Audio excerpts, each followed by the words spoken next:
Self-Reliance by Ralph Waldo Emerson. Read by James Harrison from Success Principles. Originally published in 1841. Are you tired of following the crowd and feeling lost in society's expectations? Shortly, you'll discover Ralph Waldo Emerson's most powerful philosophy that has transformed countless lives since 1841. Self-Reliance isn't just an essay. It's the quintessential statement supporting the individual's right to think for themselves and question everything. Readers call this work profound, thought-provoking, and life-changing. One reader said, "It frustrated me, irritated me, made me think, and it confused me," ultimately rating it a perfect 10 out of 10. Why? Because Emerson reveals that society is in conspiracy against the manhood of every one of its members, pushing us to conform rather than trust our own wisdom. You'll learn why a foolish consistency is the hobgoblin of little minds, and how to maintain the independence of solitude, even in the midst of crowds. By the end, you'll understand why Emerson declares, "Nothing can bring you peace but yourself. Nothing can bring you peace but the triumph of principles." Stay until the conclusion to discover the one philosophy that could revolutionize your approach to life's challenges, just as it has for readers who claim it completely changed their perspective on personal freedom and authenticity. For more insights, subscribe to Success Principles channel for more transformative wisdom to guide you on your path to achieve your goals. What follows is the complete narration of Ralph Waldo Emerson's Self-Reliance, the transformative essay that continues to inspire individuals to trust themselves above all else. Let's begin. Foreword. Ralph Waldo Emerson was a revelation for me, especially Self-Reliance.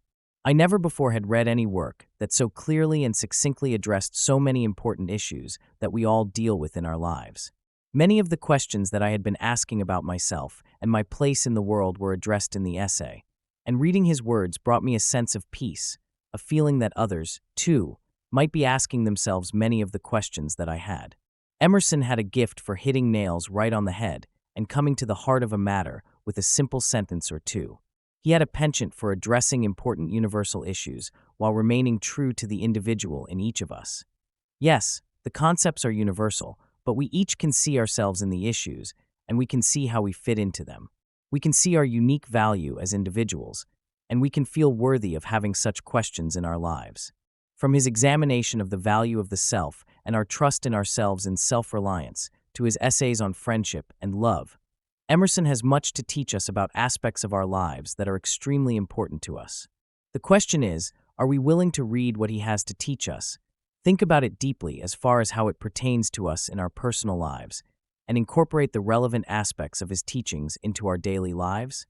If we do allow ourselves to learn from this man who wanted to little more than teach people how they can make themselves great, then we shall be blessed with a lot of insight into our own actions and those of others. As Emerson says, "What I must do is all that concerns me, not what the people think." This rule, equally arduous in actual and in intellectual life, may serve for the whole distinction between greatness and meanness. It is the harder because you will always find those who think they know what is your duty better than you know it. It is easy in the world to live after the world's opinion. It is easy in solitude to live after our own. But the great man is he who in the midst of the crowd keeps with perfect sweetness the independence of solitude. The wording may be stilted, as the 19th century spelling and sentence structures tend to be different than those we use today, and Emerson definitely used the masculine pronoun, he, when talking about all people.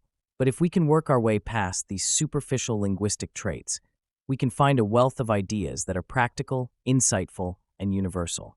If we wish to improve the quality of our lives, we must begin with ourselves, and if we wish to learn the timeless principles that great people have taught us over the years, then we have very few places to start that are better than Ralph Waldo Emerson. Please enjoy these essays. Chapter 1. Self-Reliance. I read the other day some verses written by an eminent painter which were original and not conventional. The soul always hears an admonition in such lines. Let the subject be what it may. The sentiment they instill is of more value than any thought they may contain. To believe your own thought, to believe that what is true for you in your private heart is true for all men. That is genius. Speak your latent conviction, and it shall be the universal sense. For the inmost in due time becomes the outmost, and our first thought is rendered back to us by the trumpets of the last judgment. Familiar as the voice of the mind is to each, the highest merit we ascribe to Moses, Plato, and Milton is that they set at naught books and traditions, and spoke not what men, but what they thought. A man should learn to detect and watch that gleam of light which flashes across his mind from within, more than the luster of the firmament of bards and sages. Yet he dismisses without notice his thought, because it is his. In every work of genius we recognize our own rejected thoughts. They come back to us with a certain alienated majesty. More affecting lesson for us than this. They teach us to abide by our spontaneous impression with good humored inflexibility than most when the whole cry of voices is on the other side. Else tomorrow a stranger will say with masterly good sense precisely what we have thought and felt all the time, and we shall be forced to take with shame our own opinion from another. There is a time in every man's education when he arrives at the conviction that envy is ignorance, that imitation is suicide, that he must take himself for better for worse as his portion, that though the wide universe is full of good, no kernel of nourishing corn can come to him but through his toil bestowed on that plot of ground which is given to him to till. The power which resides in him is new in nature, and none but he knows what that is which he can do, nor does he know until he has tried. Not for nothing one face, one character, one fact makes much impression on him, and another none. This sculpture in the memory is not without pre-established harmony.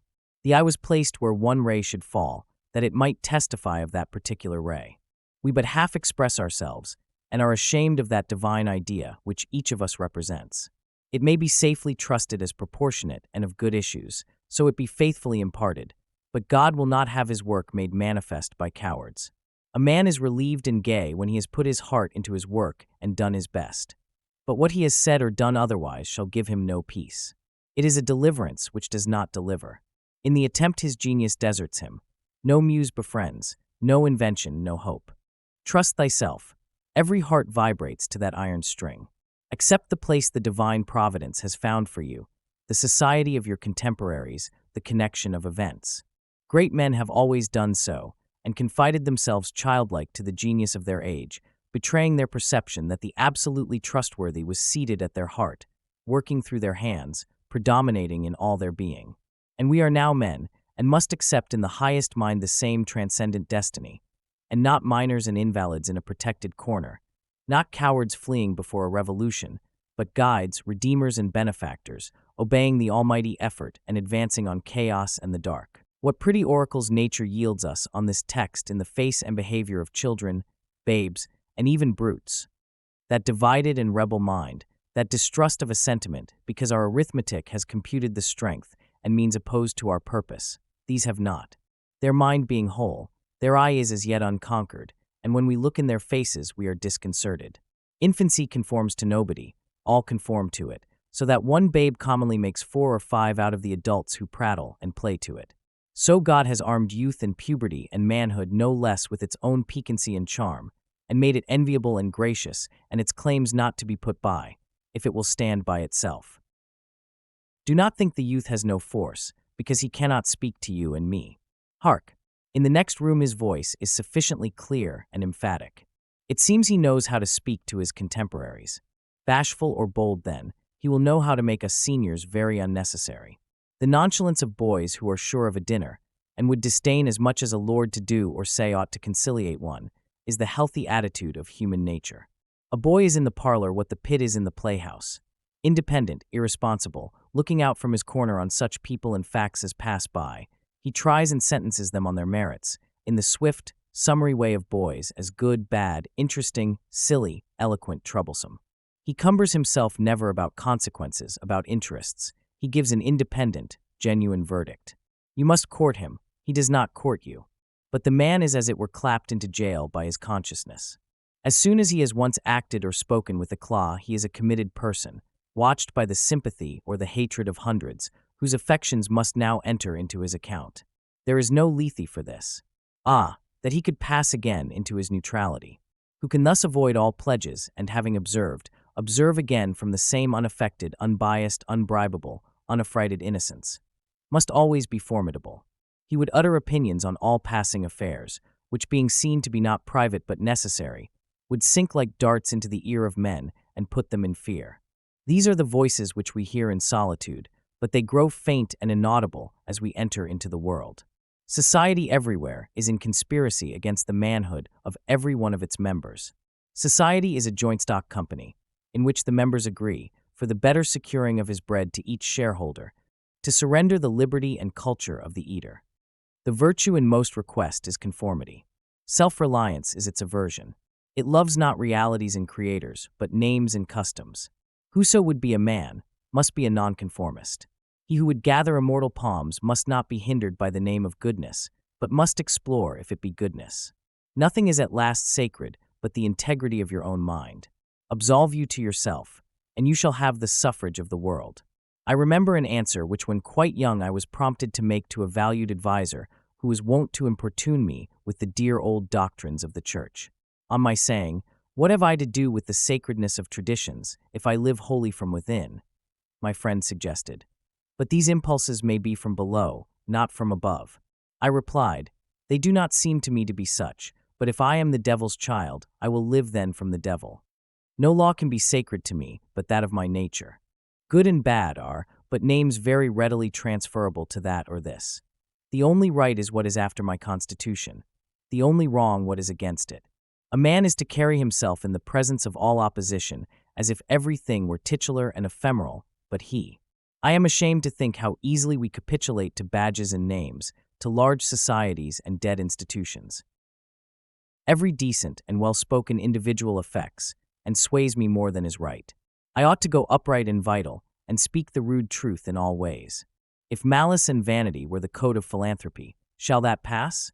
If an angry bigot assumes this bountiful cause of abolition, and comes to me with his last news from Barbados, why should I not say to him, "Go love thy infant, love thy woodchopper, be good-natured and modest, have that grace, and never varnish your hard, uncharitable ambition with this incredible tenderness for black folk 1,000 miles off. Thy love afar is spite at home." Rough and graceless would be such greeting, but truth is handsomer than the affectation of love. Your goodness must have some edge to it, else it is none. The doctrine of hatred must be preached, as the counteraction of the doctrine of love, when that pules and whines. I shun father and mother and wife and brother when my genius calls me. I would write on the lintels of the doorpost, whim. I hope it is somewhat better than whim at last, but we cannot spend the day in explanation. Expect me not to show cause why I seek, or why I exclude company. Then again, do not tell me, as a good man did today, of my obligation to put all poor men in good situations. Are they my poor? I tell thee, thou foolish philanthropist, that I grudge the dollar, the dime, the cent I give to such men as do not belong to me and to whom I do not belong. There is a class of persons to whom by all spiritual affinity I am bought and sold. For them I will go to prison if need be, but your miscellaneous popular charities, the education at college of fools, the building of meeting-houses to the vain end to which many now stand, alms to sots, and the thousand-fold relief societies. Though I confess with shame I sometimes succumb and give the dollar. It is a wicked dollar which by and by I shall have the manhood to withhold. Virtues are, in the popular estimate, rather the exception than the rule. There is the man and his virtues. Men do what is called a good action, as some piece of courage or charity, much as they would pay a fine in expiation of daily non-appearance on parade. Their works are done as an apology or extenuation of their living in the world. As invalids and the insane pay a high board. Their virtues are penances. I do not wish to expiate, but to live. My life is for itself, and not for a spectacle. I much prefer that it should be of a lower strain, so it be genuine and equal, than that it should be glittering and unsteady. I wish it to be sound and sweet, and not to need diet and bleeding. I ask primary evidence that you are a man, and refuse this appeal from the man to his actions. I know that for myself it makes no difference whether I do or forbear those actions which are reckoned excellent. I cannot consent to pay for a privilege where I have intrinsic right. Few and mean as my gifts may be, I actually am, and do not need for my own assurance or the assurance of my fellows any secondary testimony. What I must do is all that concerns me, not what the people think. This rule, equally arduous in actual and in intellectual life, may serve for the whole distinction between greatness and meanness. It is the harder because you will always find those who think they know what is your duty better than you know it. It is easy in the world to live after the world's opinion. It is easy in solitude to live after our own. But the great man is he who in the midst of the crowd keeps with perfect sweetness the independence of solitude. The objection to conforming to usages that have become dead to you is that it scatters your force. It loses your time and blurs the impression of your character. If you maintain a dead church, contribute to a dead Bible society, vote with a great party either for the government or against it, spread your table like base housekeepers. Under all these screens, I have difficulty to detect the precise man you are. And of course, so much force is withdrawn from your proper life. But do your work, and I shall know you. Do your work, and you shall reinforce yourself. A man must consider what a blind man's buff is this game of conformity. If I know your sect, I anticipate your argument. I hear a preacher announce for his text and topic the expediency of one of the institutions of his church. Do I not know beforehand that not possibly can he say a new and spontaneous word? Do I not know that with all this ostentation of examining the grounds of the institution, he will do no such thing? Do I not know that he is pledged to himself not to look, but at one side, the permitted side, not as a man, but as a parish minister? He is a retained attorney, and these airs of the bench are the emptiest affectation. Well, most men have bound their eyes with one or another handkerchief, and attached themselves to some one of these communities of opinion. This conformity makes them not false in a few particulars, authors of a few lies, but false in all particulars. Their every truth is not quite true. Their two is not the real two, therefore not the real four, so that every word they say chagrins us, and we know not where to begin to set them right. Meantime, nature is not slow to equip us in the prison uniform of the party to which we adhere. We come to wear one cut of face and figure, and acquire by degrees the gentlest asinine expression. There is a mortifying experience in particular, which does not fail to wreak itself also in the general history. I mean the foolish face of praise, the forced smile which we put on in company where we do not feel at ease in answer to conversation which does not interest us. The muscles, not spontaneously moved, but moved by a low usurping willfulness, grow tight about the outline of the face with the most disagreeable sensation. For nonconformity, the world whips you with its displeasure, and therefore a man must know how to estimate a sour face. The bystanders look askance on him in the public street or in the friend's parlor.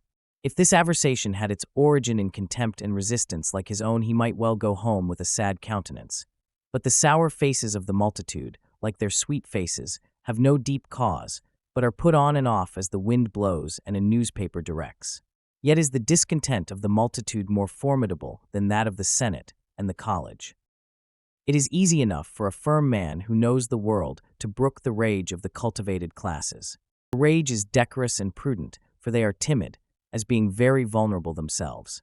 But when to their feminine rage the indignation of the people is added, when the ignorant and the poor are aroused, when the unintelligent brute force that lies at the bottom of society is made to growl and mow, it needs the habit of magnanimity and religion to treat it godlike as a trifle of no concernment. The other terror that scares us from self-trust is our consistency, a reverence for our past act or word, because the eyes of others have no other data for computing our orbit than our past acts, and we are loath to disappoint them. But why should you keep your head over your shoulder? Why drag about this corpse of your memory, lest you contradict somewhat you have stated in this or that public place? Suppose you should contradict yourself. What then? It seems to be a rule of wisdom never to rely on your memory alone, scarcely even in acts of pure memory, but to bring the past for judgment into the thousand-eyed present and live ever in a new day.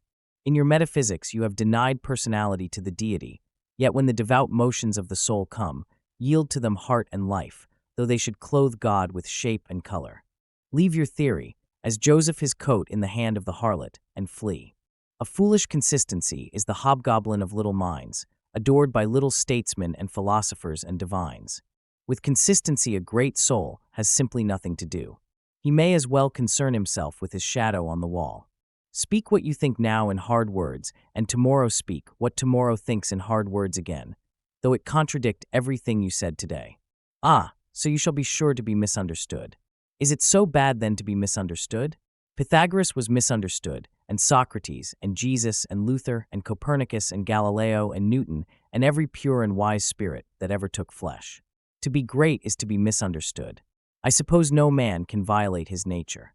All the sallies of his will are rounded in by the law of his being, as the inequalities of Andes and Himalaya are insignificant in the curve of the sphere.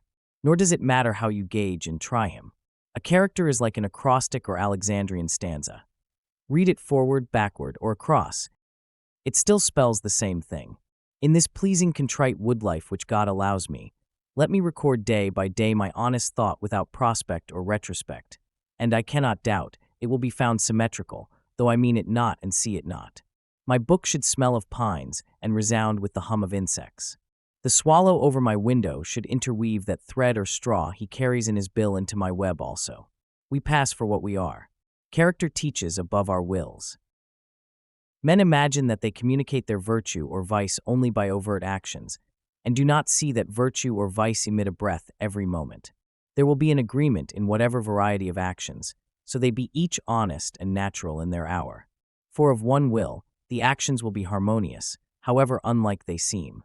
These varieties are lost sight of at a little distance, at a little height of thought. One tendency unites them all.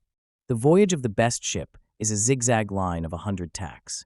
See the line from a sufficient distance, and it straightens itself to the average tendency. Your genuine action will explain itself, and will explain your other genuine actions. Your conformity explains nothing. Act singly, and what you have already done singly will justify you now. Greatness appeals to the future. If I can be firm enough today to do right and scorn eyes, I must have done so much right before as to defend me now.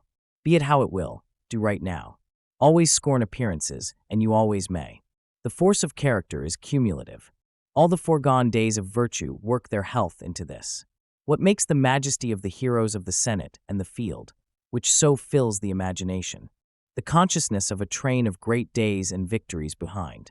They shed an united light on the advancing actor. He is attended as by a visible escort of angels. That is it which throws thunder into Chatham's voice, and dignity into Washington's port, and America into Adams's eye. Honor is venerable to us because it is no ephemera. It is always ancient virtue. We worship it today because it is not of today. We love it and pay it homage because it is not a trap for our love and homage, but is self-dependent, self-derived, and therefore of an old immaculate pedigree, even if shown in a young person. I hope in these days we have heard the last of conformity and consistency. Let the words be gazetted and ridiculous henceforward. Instead of the gong for dinner, let us hear a whistle from the Spartan fife. Let us never bow and apologize more. A great man is coming to eat at my house. I do not wish to please him. I wish that he should wish to please me. I will stand here for humanity, and though I would make it kind, I would make it true. Let us affront and reprimand the smooth mediocrity and squalid contentment of the times, and hurl in the face of custom and trade and office the fact which is the upshot of all history, that there is a great responsible thinker and actor working wherever a man works, that a true man belongs to no other time or place, but is the center of things. Where he is, there is nature. He measures you and all men and all events. Ordinarily, every body in society reminds us of somewhat else, or of some other person. Character, reality, reminds you of nothing else. It takes place of the whole creation. The man must be so much that he must make all circumstances indifferent. Every true man is a cause, a country, and an age, requires infinite spaces and numbers and time fully to accomplish his design, and posterity seem to follow his steps as a train of clients. A man Caesar is born, and for ages after we have a Roman Empire. Christ is born, and millions of minds so grow and cleave to his genius that he is confounded with virtue and the possible of man. An institution is the lengthened shadow of one man, as monachism of the hermit Antony, the Reformation of Luther, Quakerism of Fox, Methodism of Wesley, abolition of Clarkson. Scipio, Milton called the height of Rome. And all history resolves itself very easily into the biography of a few stout and earnest persons. Let a man then know his worth, and keep things under his feet. Let him not peep or steal, or skulk up and down with the air of a charity boy, a bastard, or an interloper in the world which exists for him. But the man in the street, finding no worth in himself which corresponds to the force which built a tower or sculptured a marble god, feels poor when he looks on these. To him a palace, a statue, or a costly book have an alien and forbidding air, much like a gay equipage, and seem to say like that, "Who are you, sir?" Yet they all are his suitors for his notice, petitioners to his faculties that they will come out and take possession. The picture waits for my verdict. It is not to command me, but I am to settle its claims to praise. That popular fable of the sot who was picked up dead drunk in the street, carried to the duke's house, washed and dressed and laid in the duke's bed, and on his waking, treated with all obsequious ceremony like the duke, and assured that he had been insane, owes its popularity to the fact that it symbolizes so well the state of man, who is in the world a sort of sot, but now and then wakes up, exercises his reason, and finds himself a true prince. Our reading is mendicant and sycophantic. In history, our imagination plays us false. Kingdom and lordship, power and estate, are a gaudier vocabulary than Private John and Edward in a small house and common day's work. But the things of life are the same to both. The sum total of both is the same. Why all this deference to Alfred and Skanderbeg and Gustavus? Suppose they were virtuous. Did they wear out virtue? As great a stake depends on your private act today, as followed their public and renowned steps. When private men shall act with original views, the luster will be transferred from the actions of kings to those of gentlemen. The world has been instructed by its kings, who have so magnetized the eyes of nations. It has been taught by this colossal symbol the mutual reverence that is due from man to man. The joyful loyalty with which men have everywhere suffered the king, the noble, or the great proprietor to walk among them by a law of his own, make his own scale of men and things and reverse theirs, pay for benefits not with money but with honor, and represent the law in his person, was the hieroglyphic by which they obscurely signified their consciousness of their own right and comeliness, the right of every man. The magnetism which all original action exerts is explained when we inquire the reason of self-trust. Who is the trustee? What is the aboriginal self, on which a universal reliance may be grounded? What is the nature and power of that science, baffling star, without parallax, without calculable elements, which shoots a ray of beauty even into trivial and impure actions, if the least mark of independence appear? The inquiry leads us to that source, at once the essence of genius, of virtue, and of life, which we call spontaneity or instinct. We denote this primary wisdom as intuition, whilst all later teachings are tuitions. In that deep force, the last fact behind which analysis cannot go, all things find their common origin. For the sense of being which in calm hours rises, we know not how, in the soul, is not diverse from things, from space, from light, from time, from man, but one with them and proceeds obviously from the same source whence their life and being also proceed. We first share the life by which things exist, and afterwards see them as appearances in nature and forget that we have shared their cause. Here is the fountain of action and of thought. Here are the lungs of that inspiration which giveth man wisdom, and which cannot be denied without impiety and atheism. We lie in the lap of immense intelligence, which makes us receivers of its truth and organs of its activity. When we discern justice, when we discern truth, we do nothing of ourselves but allow a passage to its beams. If we ask whence this comes, if we seek to pry into the soul that causes, all philosophy is at fault. Its presence or its absence is all we can affirm. Every man discriminates between the voluntary acts of his mind and his involuntary perceptions, and knows that to his involuntary perceptions a perfect faith is due. He may err in the expression of them, but he knows that these things are so, like day and night, not to be disputed. My willful actions and acquisitions are but roving. The idlest reverie, the faintest native emotion, command my curiosity and respect. Thoughtless people contradict as readily the statement of perceptions as of opinions, or rather much more readily, for they do not distinguish between perception and notion. They fancy that I choose to see this or that thing. But perception is not whimsical, but fatal. If I see a trait, my children will see it after me, and in course of time all mankind, although it may chance that no one has seen it before me. For my perception of it is as much a fact as the sun. The relations of the soul to the divine spirit are so pure that it is profane to seek to interpose helps. It must be that when God speaketh he should communicate, not one thing, but all things, should fill the world with his voice, should scatter forth light, nature, time, souls, from the center of the present thought, and new date and new create the whole. Whenever a mind is simple and receives a divine wisdom, old things pass away. Means, teachers, texts, temples fall. It lives now, and absorbs past and future into the present hour. All things are made sacred by relation to it, one as much as another. All things are dissolved to their center by their cause, and in the universal miracle petty and particular miracles disappear. If therefore a man claims to know and speak of God, and carries you backward to the phraseology of some old mouldered nation in another country, in another world, believe him not. Is the acorn better than the oak which is its fullness and completion? Is the parent better than the child into whom he has cast his ripened being? Whence then this worship of the past? The centuries are conspirators against the sanity and authority of the soul. Time and space are but physiological colors which the eye makes, but the soul is light. Where it is day, where it was is night. And history is an impertinence and an injury if it be anything more than a cheerful apologue or parable of my being and becoming. Man is timid and apologetic. He is no longer upright. He dares not say I think, I am, but quotes some saint or sage. He is ashamed before the blade of grass or the blowing rose. These roses under my window make no reference to former roses or to better ones. They are for what they are. They exist with God today. There is no time to them. There is simply the rose. It is perfect in every moment of its existence. Before a leaf bud has burst, its whole life acts. In the full-blown flower there is no more. In the leafless root there is no less. Its nature is satisfied, and it satisfies nature in all moments alike. But man postpones or remembers. He does not live in the present, but with reverted eye laments the past, or, heedless of the riches that surround him, stands on tiptoe to foresee the future. He cannot be happy and strong until he too lives with nature in the present, above time. This should be plain enough. Yet see what strong intellects dare not yet hear God himself, unless he speak the phraseology of I know not what David, or Jeremiah, or Paul. We shall not always set so great a price on a few texts, on a few lives.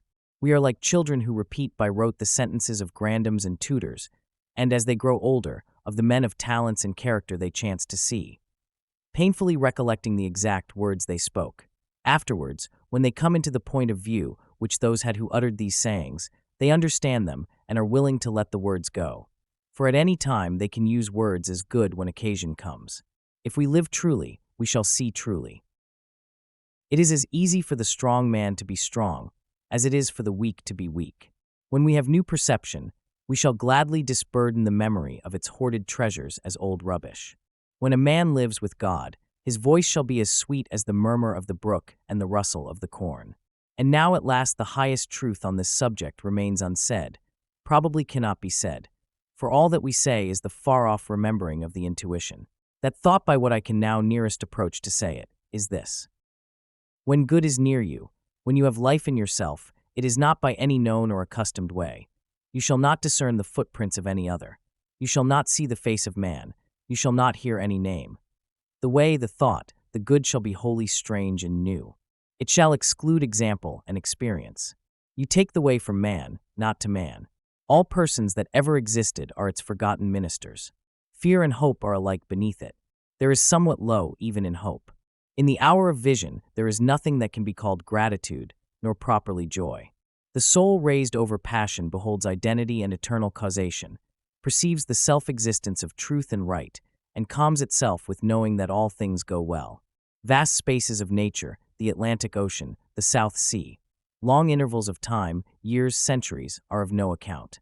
This which I think and feel underlay every former state of life and circumstances, as it does underlie my present, and what is called life, and what is called death. Life only avails, not the having lived. Power ceases in the instant of repose. It resides in the moment of transition from a past to a new state, in the shooting of the gulf, in the darting to an aim. This one fact the world hates, that the soul becomes, for that forever degrades the past, turns all riches to poverty, all reputation to a shame, confounds the saint with the rogue, shoves Jesus and Judas equally aside. Why then do we prate of self-reliance? Inasmuch as the soul is present, there will be power not confident but agent. To talk of reliance is a poor external way of speaking. Speak rather of that which relies because it works and is. Who has more obedience than I masters me, though he should not raise his finger. Round him I must revolve by the gravitation of spirits. We fancy it rhetoric when we speak of eminent virtue. We do not yet see that virtue is height, and that a man or a company of men, plastic and permeable to principles, by the law of nature must overpower and ride all cities, nations, kings, rich men, poets, who are not.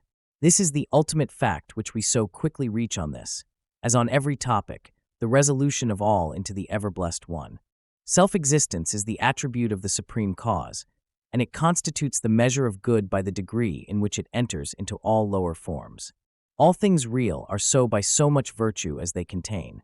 Commerce, husbandry, hunting, whaling, war, eloquence, personal weight, are somewhat, and engage my respect as examples of its presence and impure action. I see the same law working in nature for conservation and growth. Power is, in nature, the essential measure of right. Nature suffers nothing to remain in her kingdoms which cannot help itself.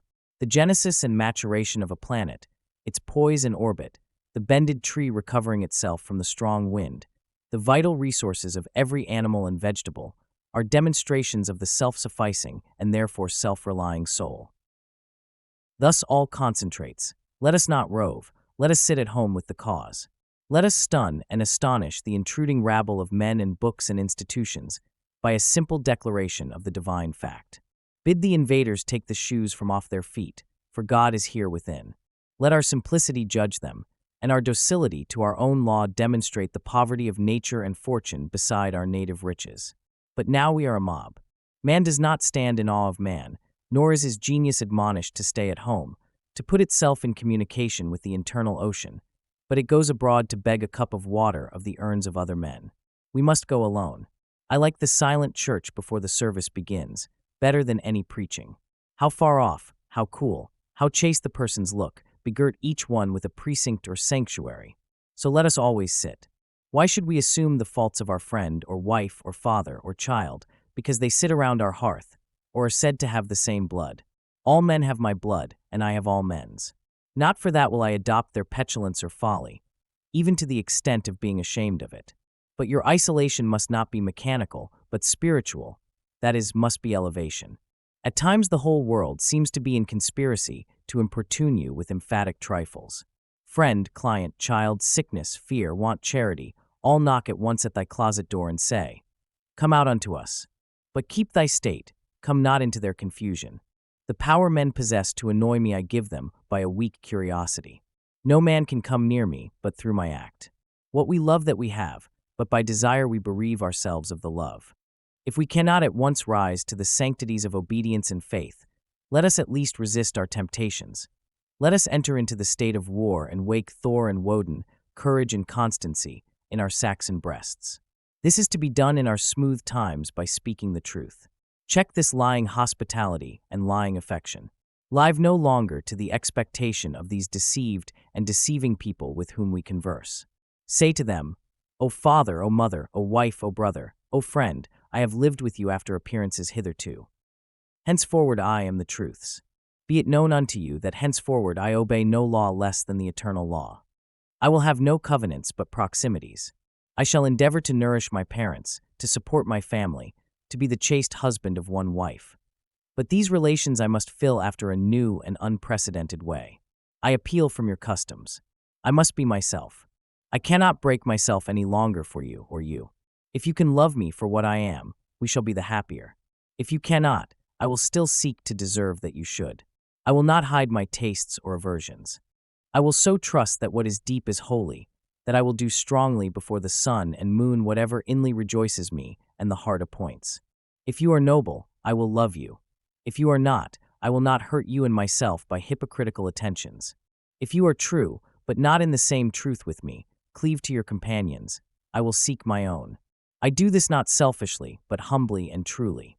It is alike your interest and mine and all men's, however long we have dwelt in lies, to live in truth. Does this sound harsh today? You will soon love what is dictated by your nature as well as mine, and if we follow the truth it will bring us out safe at last. But so may you give these friends pain.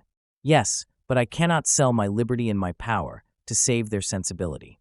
Besides, all persons have their moments of reason when they look out into the region of absolute truth. Then will they justify me and do the same thing. The populace think that your rejection of popular standards is a rejection of all standard and mere antinomianism, and the bold sensualist will use the name of philosophy to gild his crimes. But the law of consciousness abides. There are two confessionals, in one or the other of which we must be shriven. You may fulfill your round of duties by clearing yourself in the direct or in the reflex way. Consider whether you have satisfied your relations to father, mother, cousin, neighbor, town, cat, and dog, whether any of these can upbraid you. But I may also neglect this reflex standard and absolve me to myself. I have my own stern claims and perfect circle. It denies the name of duty to many offices that are called duties. But if I can discharge its debts, it enables me to dispense with the popular code. If anyone imagines that this law is lax, let him keep its commandment one day. And truly it demands something godlike in him who has cast off the common motives of humanity and has ventured to trust himself for a taskmaster. High be his heart, faithful his will, clear his sight, that he may in good earnest be doctrine, society, law, to himself that a simple purpose may be to him as strong as iron necessity is to others.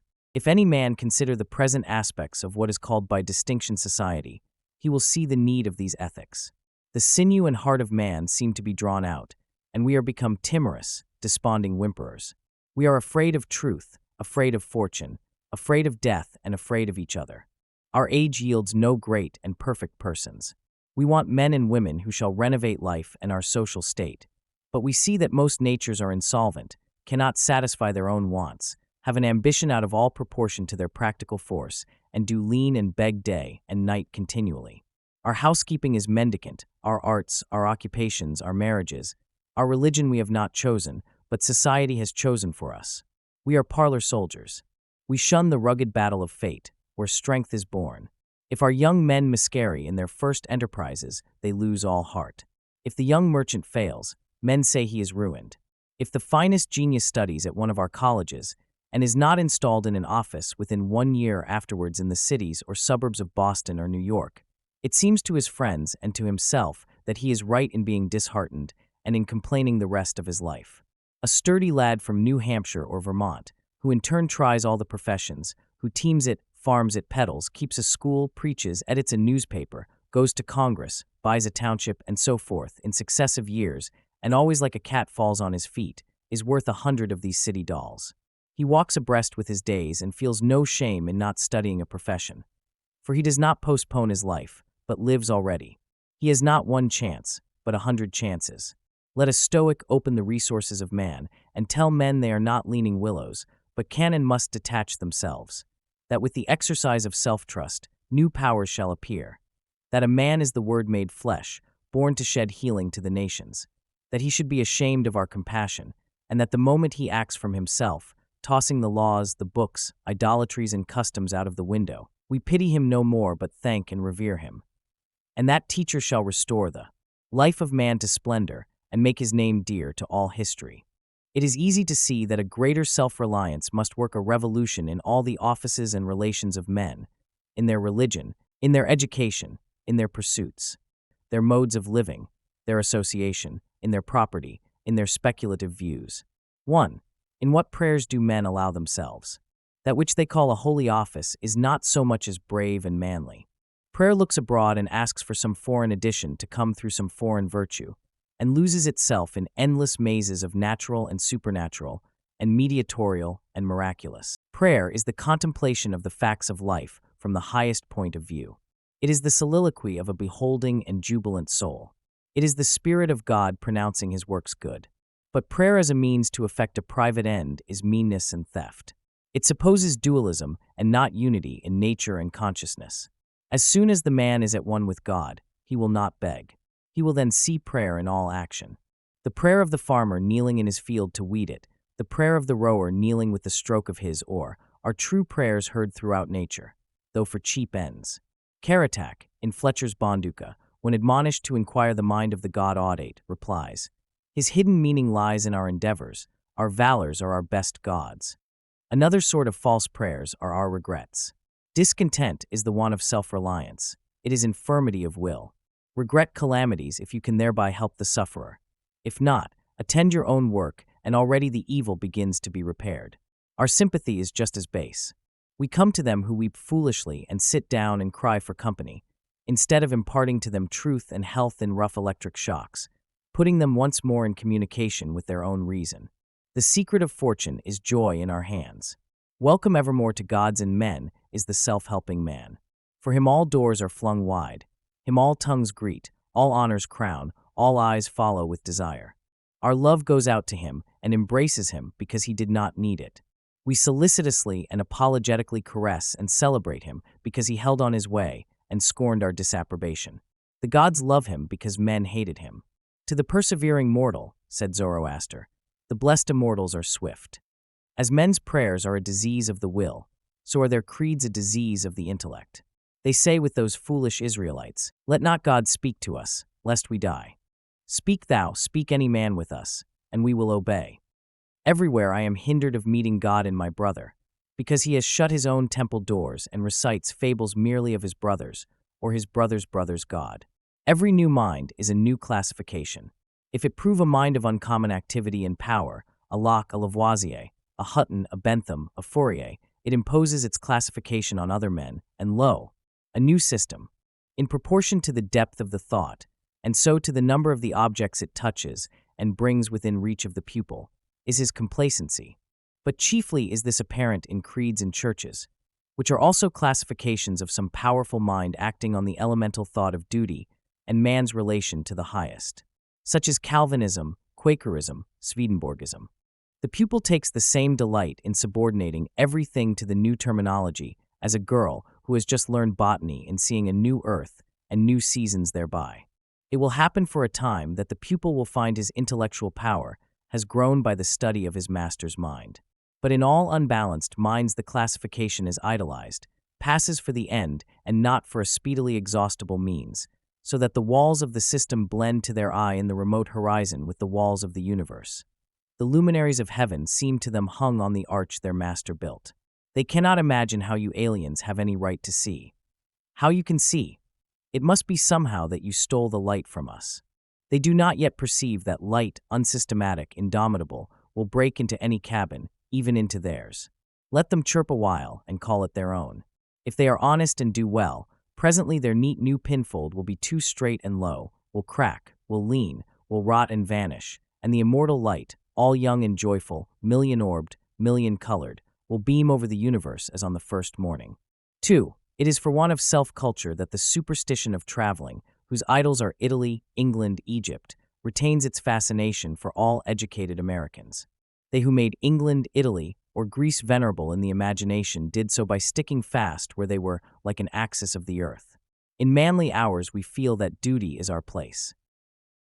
The soul is no traveler. The wise man stays at home, and when his necessities, his duties, on any occasion call him from his house, or into foreign lands, he is at home still, and shall make men sensible by the expression of his countenance that he goes, the missionary of wisdom and virtue, and visits cities and men like a sovereign, and not like an interloper or a valet. I have no churlish objection to the circumnavigation of the globe for the purposes of art, of study, and benevolence, so that the man is first domesticated, or does not go abroad with the hope of finding somewhat greater than he knows. He who travels to be amused, or to get somewhat which he does not carry, travels away from himself, and grows old even in youth among old things. In Thebes, in Palmyra, his will and mind have become old and dilapidated as they. He carries ruins to ruins. Traveling is a fool's paradise. Our first journeys discover to us the indifference of places. At home I dream that at Naples, at Rome, I can be intoxicated with beauty and lose my sadness. I pack my trunk, embrace my friends, embark on the sea, and at last wake up in Naples, and there beside me is the stern fact, the sad self, unrelenting, identical, that I fled from. I seek the Vatican and the palaces. I affect to be intoxicated with sights and suggestions, but I am not intoxicated. My giant goes with me wherever I go. 3. But the rage of traveling is a symptom of a deeper unsoundness affecting the whole intellectual action. The intellect is vagabond, and our system of education fosters restlessness. Our minds travel when our bodies are forced to stay at home. We imitate, and what is imitation but the traveling of the mind? Our houses are built with foreign taste. Our shelves are garnished with foreign ornaments. Our opinions, our tastes, our faculties lean and follow the past and the distant. The soul created the arts wherever they have flourished. It was in his own mind that the artist sought his model. It was an application of his own thought to the thing to be done and the conditions to be observed. And why need we copy the Doric or the Gothic model? Beauty, convenience, grandeur of thought, and quaint expression are as near to us as to any. And if the American artist will study with hope and love the precise thing to be done by him, considering the climate, the soil, the length of the day, the wants of the people, the habit and form of the government, he will create a house in which all these will find themselves fitted, and taste and sentiment will be satisfied also. Insist on yourself, never imitate. Your own gift you can present every moment with the cumulative force of a whole life's cultivation. but of adopted talent of another you have only an extemporaneous half-possession. That which each can do best, none but his Maker can teach him. No man yet knows what it is, nor can, till that person has exhibited it. Where is the master who could have taught Shakespeare? Where is the master who could have instructed Franklin, or Washington, or Bacon, or Newton? Every great man is a unique. The Scipionism of Scipio is precisely that part he could not borrow. Shakespeare will never be made by the study of Shakespeare. Do that which is assigned you, and you cannot hope too much or dare too much. There is at this moment for you an utterance brave and grand as that of the colossal chisel of Phidias, or trowel of the Egyptians, or the pen of Moses or Dante, but different from all these. Not possibly will the soul, all rich, all eloquent, with thousand-cloven tongue, deign to repeat itself. But if you can hear what these patriarchs say, surely you can reply to them in the same pitch of voice. For the ear and the tongue are two organs of one nature. Abide in the simple and noble regions of thy life. Obey thy heart, and thou shalt reproduce the foreworld again. For, as our religion, our education, our art look abroad, so does our spirit of society. All men plume themselves on the improvement of society, and no man improves. Society never advances. It recedes as fast on one side as it gains on the other. It undergoes continual changes. It is barbarous, it is civilized, it is Christianized, it is rich, it is scientific, but this change is not amelioration. For everything that is given something is taken. Society acquires new arts and loses old instincts. What a contrast between the well-clad, reading, writing, thinking American with a watch, a pencil and a bill of exchange in his pocket, and the naked New Zealander, whose property is a club, a spear, a mat, and an undivided 20th of a shed to sleep under. But compare the health of the two men, and you shall see that the white man has lost his aboriginal strength. If the traveler tell us truly, strike the savage with a broad axe, and in a day or two the flesh shall unite, and heal as if you struck the blow into soft pitch, and the same blow shall send the white to his grave. The civilized man has built a coach, but has lost the use of his feet. He is supported on crutches, but lacks so much support of muscle. He has a fine Geneva watch, but he fails of the skill to tell the hour by the sun. A Greenwich nautical almanac he has, and so being sure of the information when he wants it, the man in the street does not know a star in the sky. The solstice he does not observe. The equinox he knows as little, and the whole bright calendar of the year is without a dial in his mind. His notebooks impair his memory. His libraries overload his wit. The insurance office increases the number of accidents, and it may be a question whether machinery does not encumber, whether we have not lost by refinement some energy, by a Christianity entrenched in establishments and forms some vigor of wild virtue. For every Stoic was a Stoic, but in Christendom where is the Christian? There is no more deviation in the moral standard than in the standard of height or bulk. No greater men are now than ever were. A singular equality may be observed between the great men of the first and of the last ages. Nor can all the science, art, religion, and philosophy of the 19th century avail to educate greater men than Plutarch's heroes 3 or 4 and 20 centuries ago. Not in time is the race progressive. Phocion, Socrates, and Anaxagoras Diogenes are great men, but they leave no class. He who is really of their class will not be called by their name, but will be his own man, and in his turn the founder of a sect. The arts and inventions of each period are only its costume and do not invigorate men. The harm of the improved machinery may compensate its good. Hudson and Bering accomplished so much in their fishing boats as to astonish Perry and Franklin, whose equipment exhausted the resources of science and art. Galileo, with an opera glass, discovered a more splendid series of celestial phenomena than any one since. Columbus found the New World in an undecked boat. It is curious to see the periodical disuse and perishing of means and machinery which were introduced with loud laudation a few years or centuries before. The great genius returns to essential man. We reckon the improvements of the art of war among the triumphs of science, and yet Napoleon conquered Europe by the bivouac, which consisted of falling back on naked valor and disencumbering it of all aids. The emperor held it impossible to make a perfect army, says Las Cases, without abolishing our arms, magazines, commissaries, and carriages, until, in imitation of the Roman custom, the soldier should receive his supply of corn, grind it in his hand-mill, and bake his bread himself. Society is a wave. The wave moves onward, but the water of which it is composed does not. The same particle does not rise from the valley to the ridge. Its unity is only phenomenal. The persons who make up a nation today, next year die, and their experience with them. And so the reliance on property, including the reliance on governments which protect it, is the one of self-reliance. Men have looked away from themselves and at things so long that they have come to esteem the religious, learned, and civil institutions as guards of property, and they deprecate assaults on these because they feel them to be assaults on property. They measure their esteem of each other by what each has, and not by what each is. But a cultivated man becomes ashamed of his property out of new respect for his nature. Especially he hates what he has if he see that it is accidental, came to him by inheritance or gift or crime. Then he feels that it is not having. It does not belong to him, has no root in him, and merely lies there because no revolution or no robber takes it away. But that which a man is, does always by necessity acquire, and what the man acquires is living property, which does not wait the beck of rulers or mobs or revolutions or fire or storm or bankruptcies, but perpetually renews itself wherever the man breathes. Thy lot or portion of life, said the Caliph Ali, is seeking after thee, therefore be at rest from seeking after it.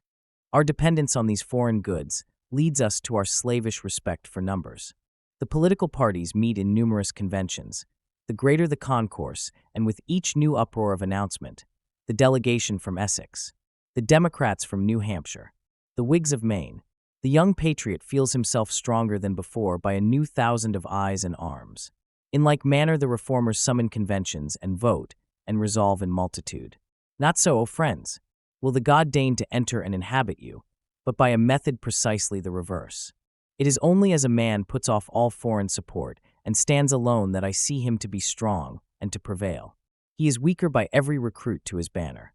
Is not a man better than a town? Ask nothing of men, and in the endless mutation, thou only firm column must presently appear the upholder of all that surrounds thee. He who knows that power is inborn, that he is weak because he has looked for good out of him and elsewhere, and so perceiving, throws himself unhesitatingly on his thought, instantly rights himself, stands in the erect position, commands his limbs, works miracles, just as a man who stands on his feet is stronger than a man who stands on his head. So use all that is called fortune. Most men gamble with her, and gain all, and lose all, as her wheel rolls. But do thou leave as unlawful these winnings, and deal with cause and effect, the chancellors of God. In the will work and acquire, and thou hast chained the wheel of chance, and shalt sit hereafter out of fear from her rotations. A political victory, a rise of rents, the recovery of your sick, or the return of your absent friend, or some other favorable event raises your spirits, and you think good days are preparing for you. Do not believe it. Nothing can bring you peace but yourself. Nothing can bring you peace but the triumph of principles. Chapter 2. Prudence. What right have I to write on prudence, whereof I have little, and that of the negative sort? My prudence consists in avoiding and going without, not in the inventing of means and methods, not in adroit steering, not in gentle repairing. I have no skill to make money spend well, no genius in my economy, and whoever sees my garden discovers that I must have some other garden. Yet I love facts, and hate lubricity and people without perception. Then I have the same title to write on prudence that I have to write on poetry or holiness. We write from aspiration and antagonism, as well as from experience. We paint those qualities which we do not possess.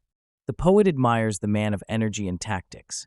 The merchant breeds his son for the church or the bar, and where a man is not vain and egotistic you shall find what he is not by his praise. Moreover, it would be hardly honest in me not to balance these fine lyric words of love and friendship with words of coarser sound, and whilst my debt to my senses is real and constant, not to own it in passing. Prudence is the virtue of the senses. It is the science of appearances. It is the outmost action of the inward life. It is God taking thought for oxen. It moves matter after the laws of matter. It is content to seek health of body by complying with physical conditions, and health of mind by the laws of the intellect. The world of the senses is a world of shows. It does not exist for itself, but has a symbolic character.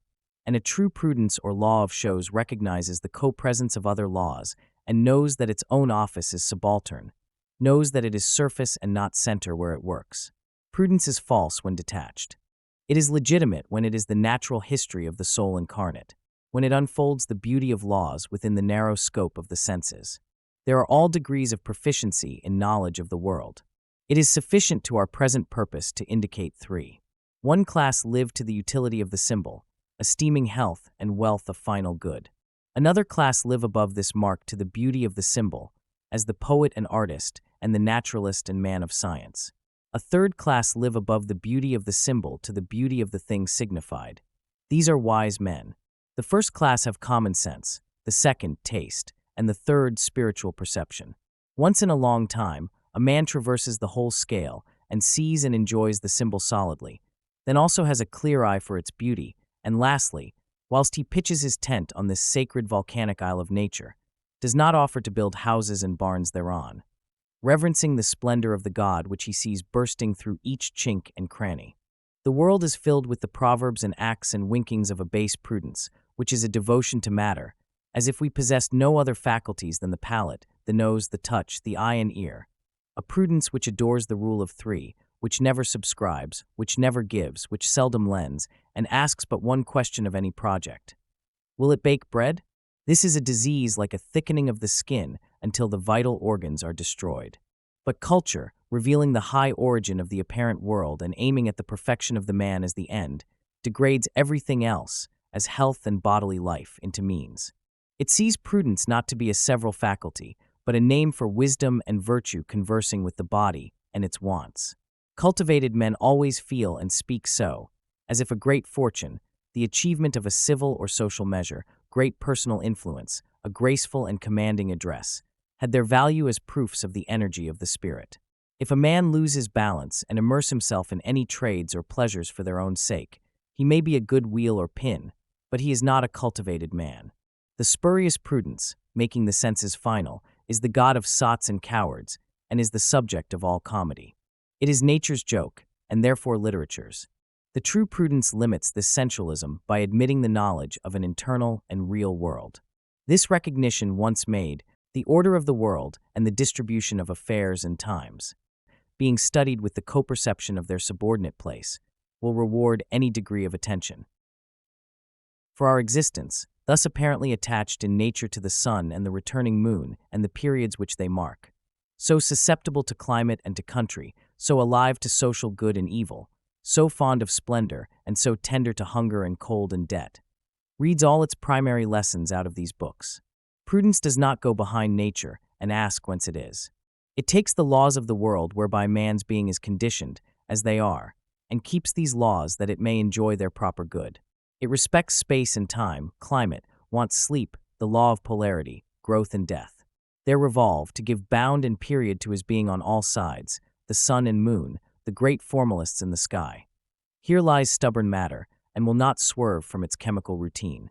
Here is a planted globe, pierced and belted with natural laws and fenced, and distributed externally with civil partitions and properties which impose new restraints on the young inhabitant. We eat of the bread which grows in the field. We live by the air which blows around us, and we are poisoned by the air that is too cold or too hot, too dry or too wet. Time, which shows so vacant, indivisible and divine in its coming, is slit and peddled into trifles and tatters. A door is to be painted, a lock to be repaired. I want wood or oil, or meal or salt. The house smokes, or I have a headache. Then the tax, and an affair to be transacted with a man without heart or brains, and the stinging recollection of an injurious or very awkward word. These eat up the hours. Do what we can, summer will have its flies. If we walk in the woods, we must feed mosquitoes. If we go a-fishing, we must expect a wet coat. Then climate is a great impediment to idle persons. We often resolve to give up the care of the weather, but still we regard the clouds and the rain. We are instructed by these petty experiences which usurp the hours and years. The hard soil and 4 months of snow make the inhabitant of the northern temperate zone wiser and abler than his fellow who enjoys the fixed smile of the tropics. The islander may ramble all day at will. At night he may sleep on a mat under the moon, and wherever a wild date tree grows, nature has, without a prayer even, spread a table for his morning meal. The northerner is perforce a householder. He must brew, bake, salt and preserve his food, and pile wood and coal. But as it happens that not one stroke can labor lay to without some new acquaintance with nature, and as nature is inexhaustibly significant, the inhabitants of these climates have always excelled the southerner in force. Such is the value of these matters that a man who knows other things can never know too much of these. Let him have accurate perceptions. Let him, if he have hands, handle, if eyes, measure and discriminate. Let him accept and hive every fact of chemistry, natural history and economics. The more he has, the less is he willing to spare anyone. Time is always bringing the occasions that disclose their value. Some wisdom comes out of every natural and innocent action. The domestic man, who loves no music so well as his kitchen clock and the airs which the logs sing to him as they burn on the hearth, has solaces which others never dream of.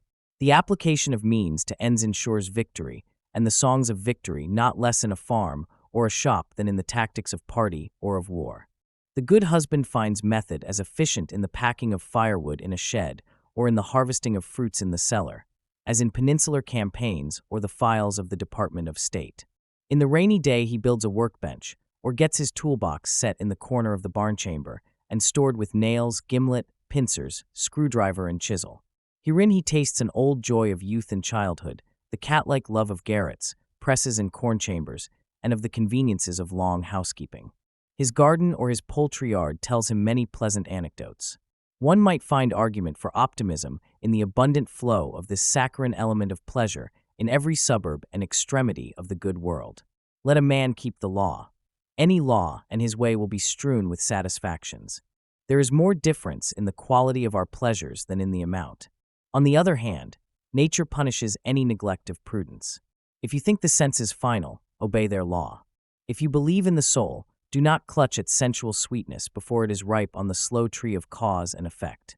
It is vinegar to the eyes to deal with men of loose and imperfect perception. Dr. Johnson is reported to have said, "If the child says he looked out of this window when he looked out of that, whip him." Our American character is marked by a more than average delight in accurate perception, which is shown by the currency of the byword, no mistake. But the discomfort of unpunctuality, of confusion of thought about facts, of inattention to the wants of tomorrow, is of no nation. The beautiful laws of time and space, once dislocated by our inaptitude, are holes and dens. If the hive be disturbed by rash and stupid hands, instead of honey it will yield us bees. Our words and actions, to be fair, must be timely. A gay and pleasant sound is the whetting of the scythe in the mornings of June. Yet what is more lonesome and sadder than the sound of a whetstone or mower's rifle when it is too late in the season to make hay? Scatterbrained and afternoon men spoil much more than their own affair in spoiling the temper of those who deal with them. I have seen a criticism on some paintings, of which I am reminded when I see the shiftless and unhappy men who are not true to their senses. The last Grand Duke of Weimar, a man of superior understanding, said, "I have sometimes remarked in the presence of great works of art, and just now especially in Dresden, how much a certain property contributes to the effect which gives life to the figures, and to the life an irresistible truth. This property is the hitting, in all the figures we draw, the right center of gravity. I mean the placing the figures firm upon their feet, making the hands grasp, and fastening the eyes on the spot where they should look. Even lifeless figures, as vessels and stools, let them be drawn ever so correctly, lose all effect so soon as they lack the resting upon their center of gravity and have a certain swimming and oscillating appearance. The Raphael in the Dresden Gallery, the only greatly affecting picture which I have seen, is the quietest and most passionless piece you can imagine, a couple of saints who worship the Virgin and Child. Nevertheless, it awakens a deeper impression than the contortions of 10 crucified martyrs. For beside all the resistless beauty of form, it possesses in the highest degree the property of the perpendicularity of all the figures. This perpendicularity we demand of all the figures in this picture of life. Let them stand on their feet, and not float and swing. Let us know where to find them.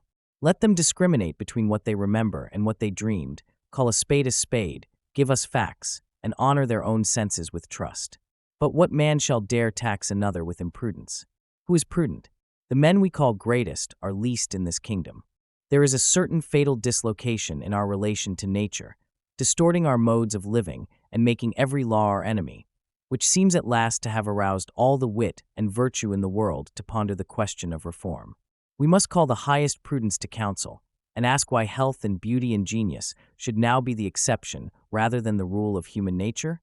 We do not know the properties of plants and animals and the laws of nature through our sympathy with the same, but this remains the dream of poets. Poetry and prudence should be coincident.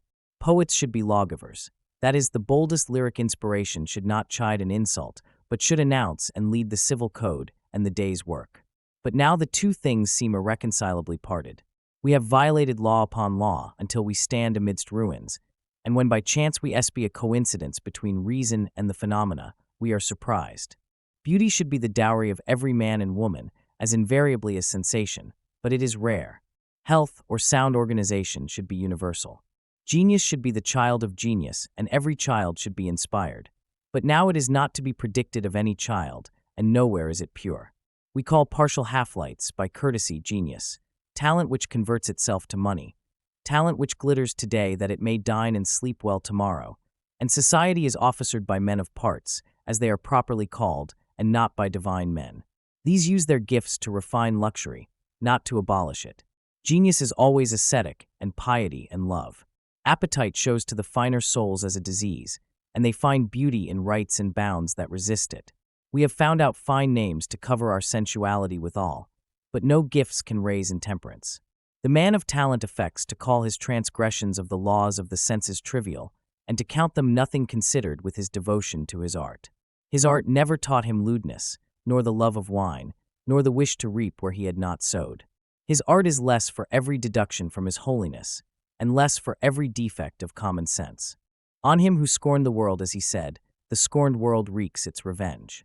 He that despiseth small things will perish by little and little. Goethe's Tasso is very likely to be a pretty fair historical portrait, and that is true tragedy. It does not seem to me so genuine grief when some tyrannous Richard III oppresses and slays a score of innocent persons, as when Antonio and Tasso, both apparently right, wrong each other. One living after the maxims of this world and consistent and true to them, the other fired with all divine sentiments, yet grasping also at the pleasures of sense, without submitting to their law. That is a grief we all feel, a knot we cannot untie.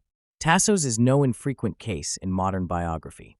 A man of genius, of an ardent temperament, reckless of physical laws, self-indulgent, becomes presently unfortunate, querulous, a discomfortable cousin, a thorn to himself and to others. The scholar shames us by his bifold life. Whilst something higher than prudence is active, he is admirable. When common sense is wanted, he is an encumbrance. Yesterday, Caesar was not so great. Today, the felon at the gallows' foot is not more miserable. Yesterday, radiant with the light of an ideal world in which he lives, the first of men, and now oppressed by wants and by sickness, for which he must thank himself. He resembles the pitiful drivellers whom travelers describe as frequenting the bazaars of Constantinople, who skulk about all day, yellow, emaciated, ragged, sneaking, and at evening, when the bazaars are open, slink to the opium shop, swallow their morsel, and become tranquil and glorified seers. And who has not seen the tragedy of imprudent genius struggling for years with paltry pecuniary difficulties, at last sinking chilled, exhausted and fruitless, like a giant slaughtered by pins? Is it not better that a man should accept the first pains and mortifications of this sort, which nature is not slack in sending him, as hints that he must expect no other good than the just fruit of his own labor and self-denial? Health, bread, climate, social position have their importance, and he will give them their due. Let him esteem nature a perpetual counselor, and her perfections the exact measure of our deviations. Let him make the night night, and the day day. Let him control the habit of expense. Let him see that as much wisdom may be expended on a private economy as on an empire, and as much wisdom may be drawn from it. The laws of the world are written out for him on every piece of money in his hand. There is nothing he will not be the better for knowing, were it only the wisdom of poor Richard, or the State Street prudence of buying by the acre to sell by the foot, or the thrift of the agriculturist, to stick a tree between whiles, because it will grow whilst he sleeps, or the prudence which consists in husbanding little strokes of the tool, little portions of time, particles of stock, and small gains. The eye of prudence may never shut. Iron, if kept at the ironmonger's, will rust. Beer, if not brewed in the right state of the atmosphere, will sour. Timber of ships will rot at sea, or if laid up high and dry, will strain, warp, and dry rot. Money, if kept by us, yields no rent and is liable to loss. If invested, is liable to depreciation of the particular kind of stock. Strike, says the smith, the iron is white. Keep the rake, says the haymaker, as nigh the scythe as you can, and the cart as nigh the rake. Our Yankee trade is reputed to be very much on the extreme of this prudence. It takes banknotes, good, bad, clean, ragged, and saves itself by the speed with which it passes them off. Iron cannot rust, nor beer sour, nor timber rot, nor calicos go out of fashion, nor money stocks depreciate, in the few swift moments in which the Yankee suffers any one of them to remain in his possession. In skating over thin ice our safety is in our speed. Let him learn a prudence of a higher strain. Let him learn that everything in nature, even motes and feathers, go by law and not by luck, and that what he sows he reaps. By diligence and self-command let him put the bread he eats at his own disposal, that he may not stand in bitter and false relations to other men, for the best good of wealth is freedom. Let him practice the minor virtues. How much of human life is lost in waiting? Let him not make his fellow creatures wait. How many words and promises are promises of conversation? Let his be words of fate. When he sees a folded and sealed scrap of paper float round the globe in a pine ship, and come safe to the eye for which it was written, amidst a swarming population, let him likewise feel the admonition to integrate his being across all these distracting forces, and keep a slender human word among the storms, distances and accidents that drive us hither and thither, and by persistency, make the paltry force of one man reappear to redeem its pledge after months and years in the most distant climates. We must not try to write the laws of any one virtue, looking at that only.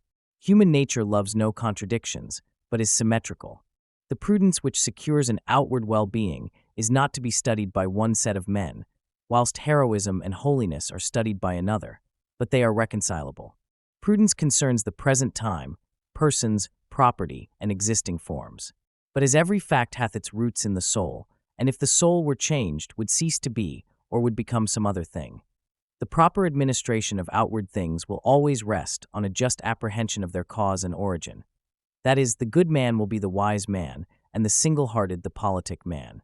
Every violation of truth is not only a sort of suicide in the liar, but is a stab at the health of human society. On the most profitable lie the course of events presently lays a destructive tax. Whilst frankness invites frankness, puts the parties on a convenient footing, and makes their business a friendship. Trust men, and they will be true to you. Treat them greatly, and they will show themselves great, though they make an exception in your favor to all their rules of trade. So, in regard to disagreeable and formidable things, prudence does not consist in evasion or in flight, but in courage. He who wishes to walk in the most peaceful parts of life, with any serenity, must screw himself up to resolution. Let him front the object of his worst apprehension, and his stoutness will commonly make his fear groundless. The Latin proverb says, "In battles the eye is first overcome." Entire self-possession may make a battle very little more dangerous to life than a match at foils or at football. Examples are cited by soldiers of men who have seen the cannon pointed and the fire given to it, and who have stepped aside from the path of the ball. The terrors of the storm are chiefly confined to the parlor and the cabin. The drover, the sailor, buffets it all day, and his health renews itself at as vigorous a pulse under the sleet as under the sun of June. In the occurrence of unpleasant things among neighbors, fear comes readily to heart and magnifies the consequence of the other party, but it is a bad counselor. Every man is actually weak and apparently strong. To himself he seems weak, to others formidable. You are afraid of Grim, but Grim also is afraid of you. You are solicitous of the good will of the meanest person, uneasy at his ill will. But the sturdiest defender of your peace and of the neighborhood, if you rip up his claims, is as thin and timid as any, and the peace of society is often kept, because, as children say, one is afraid, and the other dares not. Far off, men swell, bully and threaten, bring them hand to hand, and they are a feeble folk.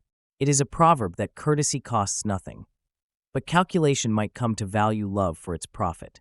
Love is fabled to be blind, but kindness is necessary to perception. Love is not a hood, but an eye-water. If you meet a sectary or a hostile partisan, never recognize the dividing lines, but meet on what common ground remains. If only that the sun shines and the rain rains for both, the area will widen very fast, and ere you know it, the boundary mountains on which the eye had fastened have melted into air. If they set out to contend, St. Paul will lie and St. John will hate. What low, poor, paltry, hypocritical people an argument on religion will make of the pure and chosen souls.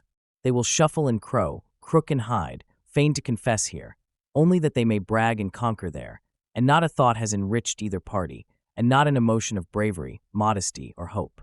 So neither should you put yourself in a false position with your contemporaries by indulging a vein of hostility and bitterness. Though your views are in straight antagonism to theirs, assume an identity of sentiment. Assume that you are saying precisely that which all think, and in the flow of wit and love roll out your paradoxes in solid column, with not the infirmity of a doubt. So at least shall you get an adequate deliverance. The natural motions of the soul are so much better than the voluntary ones that you will never do yourself justice in dispute. The thought is not then taken hold of by the right handle, does not show itself proportioned and in its true bearings, but bears extorted, hoarse, and half-witness. But assume a consent, and it shall presently be granted, since really and underneath their external diversities, all men are of one heart and mind. Wisdom will never let us stand with any man or men on an unfriendly footing. We refuse sympathy and intimacy with people, as if we waited for some better sympathy and intimacy to come. But whence and when? Tomorrow will be like today. Life wastes itself whilst we are preparing to live. Our friends and fellow workers die off from us. Scarcely can we say we see new men, new women, approaching us. We are too old to regard fashion, too old to expect patronage of any greater or more powerful. Let us suck the sweetness of those affections and consuetudes that grow near us. These old shoes are easy to the feet. Undoubtedly we can easily pick faults in our company, can easily whisper names prouder, and that tickle the fancy more. Every man's imagination hath its friends, and life would be dearer with such companions. But if you cannot have them on good mutual terms, you cannot have them. If not the deity, but our ambition hues and shapes the new relations, their virtue escapes, as strawberries lose their flavor in garden beds. Thus truth, frankness, courage, love, humility, and all the virtues range themselves on the side of prudence, or the art of securing a present well-being. I do not know if all matter will be found to be made of one element, as oxygen or hydrogen, at last, but the world of manners and actions is wrought of one stuff, and begin where we are pretty sure in a short space to be mumbling our 10 commandments. Chapter 3. Friendship. We have a great deal more kindness than is ever spoken. Maugre all the selfishness that chills like east winds the world. The whole human family is bathed with an element of love like a fine ether. How many persons we meet in houses, whom we scarcely speak to, whom yet we honor, and who honor us. How many we see in the street, or sit within church, whom, though silently, we warmly rejoice to be with. Read the language of these wandering eye-beams. The heart knoweth. The effect of the indulgence of this human affection is a certain cordial exhilaration. In poetry and in common speech, the emotions of benevolence and complacency which are felt towards others are likened to the material effects of fire. So swift, or much more swift, more active, more cheering, are these fine inward irradiations. From the highest degree of passionate love to the lowest degree of goodwill, they make the sweetness of life. Our intellectual and active powers increase with our affection. The scholar sits down to write, and all his years of meditation do not furnish him with one good thought or happy expression. But it is necessary to write a letter to a friend, and forthwith troops of gentle thoughts invest themselves, on every hand, with chosen words. See, in any house where virtue and self-respect abide, the palpitation which the approach of a stranger causes. A commended stranger is expected and announced, and an uneasiness betwixt pleasure and pain invades all the hearts of a household. His arrival almost brings fear to the good hearts that would welcome him. The house is dusted, all things fly into their places, the old coat is exchanged for the new, and they must get up a dinner if they can. Of a commended stranger, only the good report is told by others, only the good and new is heard by us. He stands to us for humanity. He is what we wish. Having imagined and invested him, we ask how we should stand related in conversation and action with such a man, and are uneasy with fear. The same idea exalts conversation with him. We talk better than we are wont. We have the nimblest fancy, a richer memory, and our dumb devil has taken leave for the time. For long hours we can continue a series of sincere, graceful, rich communications, drawn from the oldest, secretest experience, so that they who sit by, of our own kinsfolk and acquaintance, shall feel a lively surprise at our unusual powers. But as soon as the stranger begins to intrude his partialities, his definitions, his defects, into the conversation, it is all over. He has heard the first, the last and best he will ever hear from us. He is no stranger now. Vulgarity, ignorance, misapprehension are old acquaintances. Now when he comes, he may get the order, the dress and the dinner, but the throbbing of the heart and the communications of the soul no more. What is so pleasant as these jets of affection which make a young world for me again? What's so delicious as a just and firm encounter of two, in a thought, in a feeling? How beautiful, on their approach to this beating heart, the steps and forms of the gifted and the true. The moment we indulge our affections, the earth is metamorphosed. There is no winter and no night. All tragedies, all ennuis vanish. All duties even. Nothing fills the preceding eternity but the forms all radiant of beloved persons. Let the soul be assured that somewhere in the universe it should rejoin its friend, and it would be content and cheerful alone for 1,000 years. I awoke this morning with devout thanksgiving for my friends, the old and the new. Shall I not call God the beautiful, who daily showeth himself so to me in his gifts? I chide society, I embrace solitude, and yet I am not so ungrateful as not to see the wise, the lovely and the noble-minded, as from time to time they pass my gate. Who hears me, who understands me, becomes mine, a possession for all time. Nor is nature so poor, but she gives me this joy several times, and thus we weave social threads of our own, a new web of relations. And as many thoughts in succession substantiate themselves, we shall by and by stand in a new world of our own creation, and no longer strangers and pilgrims in a traditionary globe. My friends have come to me unsought. The great God gave them to me.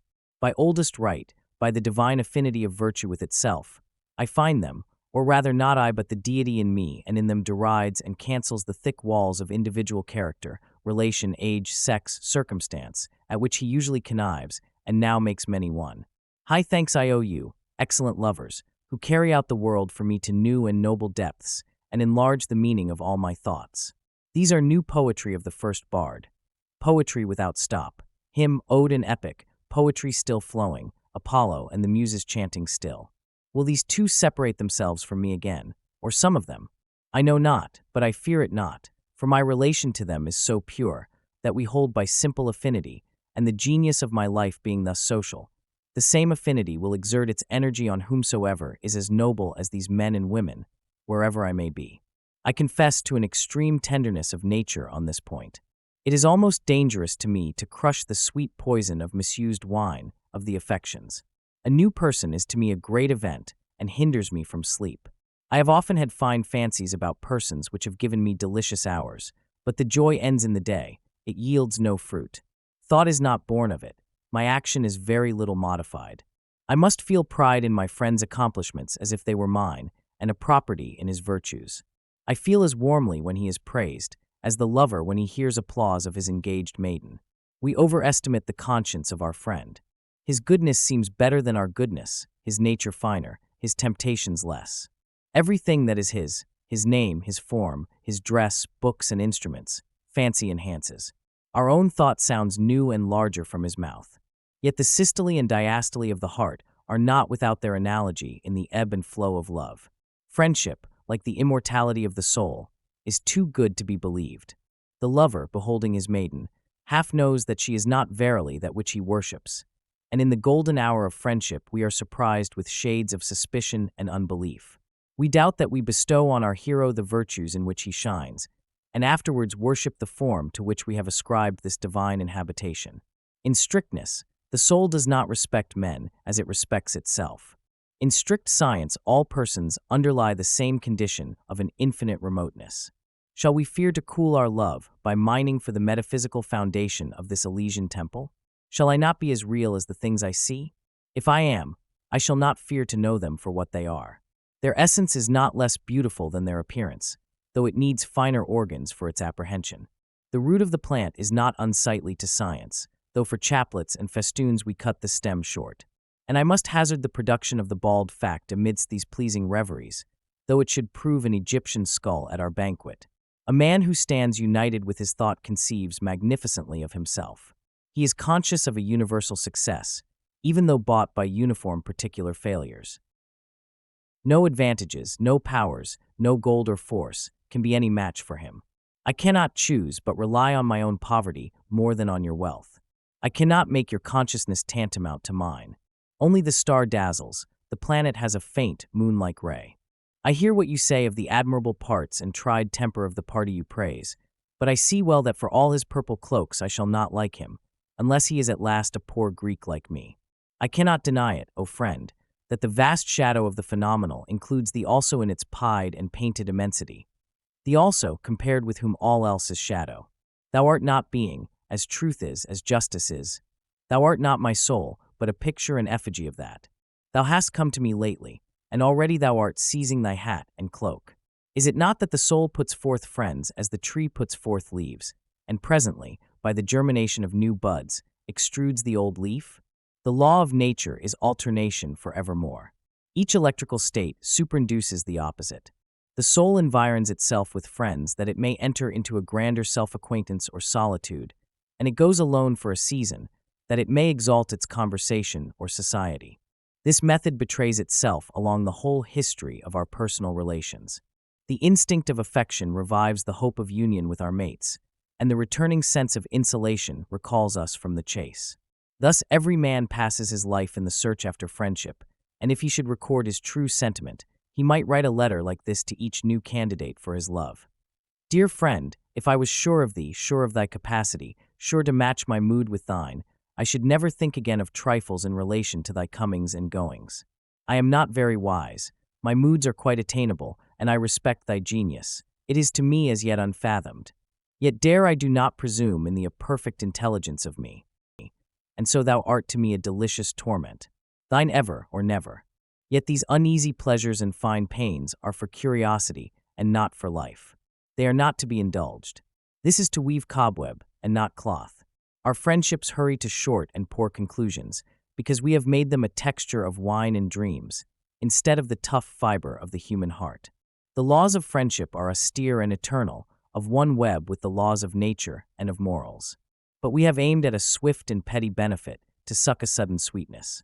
We snatch at the slowest fruit in the whole garden of God, which many summers and many winters must ripen. We seek our friend not sacredly, but with an adulterate passion which would appropriate him to ourselves. In vain.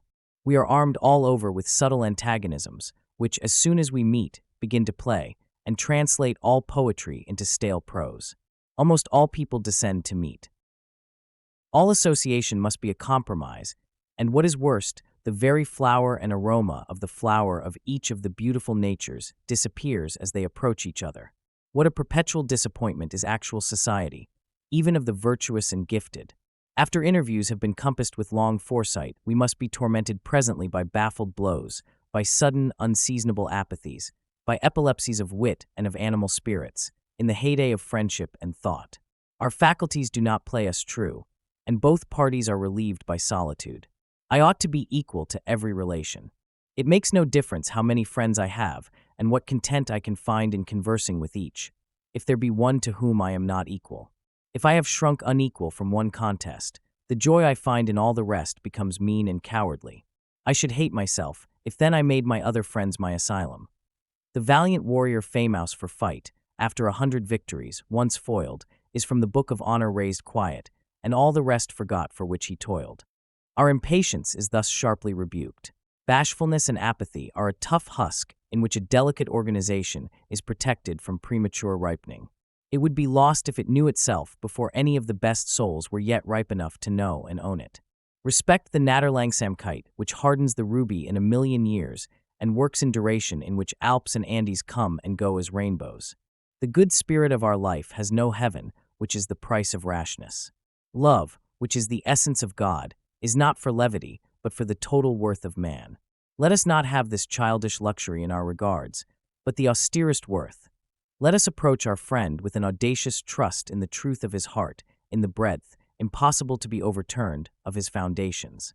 The attractions of this subject are not to be resisted, and I leave, for the time, all account of subordinate social benefit, to speak of that select and sacred relation which is a kind of absolute, and which even leaves the language of love suspicious and common. So much is this purer, and nothing is so much divine.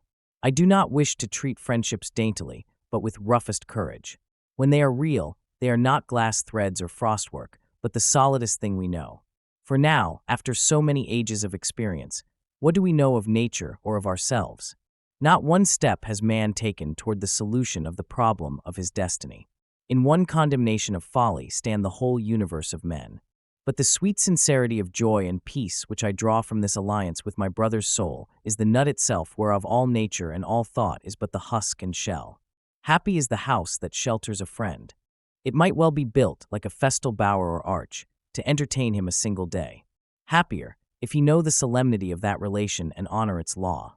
He who offers himself a candidate for that covenant comes up, like an Olympian, to the great games where the firstborn of the world are the competitors.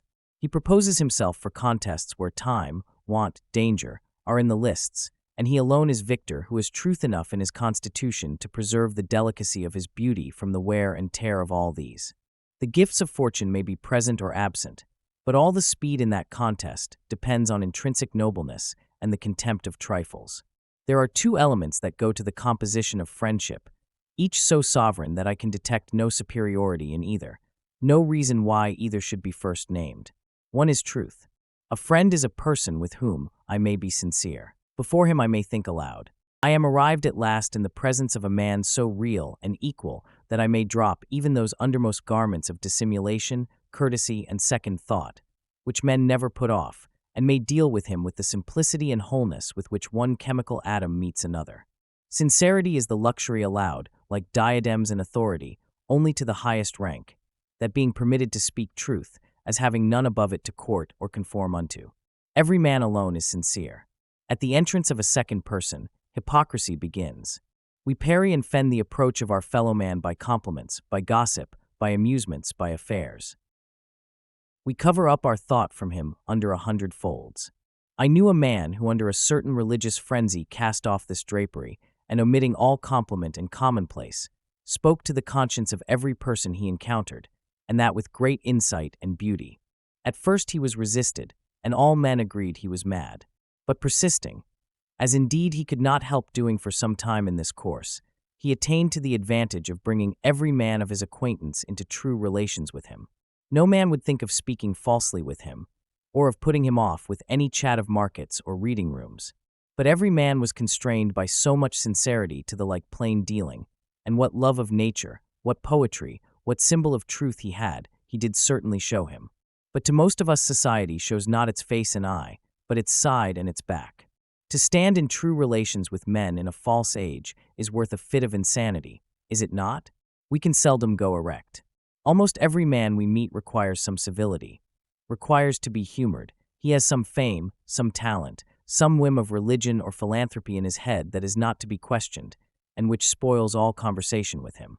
But a friend is a sane man who exercises not my ingenuity, but me. My friend gives me entertainment without requiring any stipulation on my part. A friend, therefore, is a sort of paradox in nature.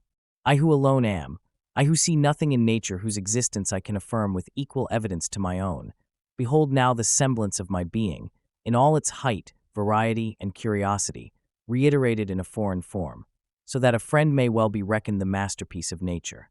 The other element of friendship is tenderness. We are holden to men by every sort of tie, by blood, by pride, by fear, by hope, by lucre, by lust, by hate, by admiration, by every circumstance and badge and trifle. But we can scarce believe that so much character can subsist in another as to draw us by love. Can another be so blessed, and we so pure that we can offer him tenderness? When a man becomes dear to me, I have touched the goal of fortune. I find very little written directly to the heart of this matter in books. And yet I have one text which I cannot choose but remember. My author says, I offer myself faintly and bluntly to those whose I effectually am, and tender myself least to him to whom I am the most devoted.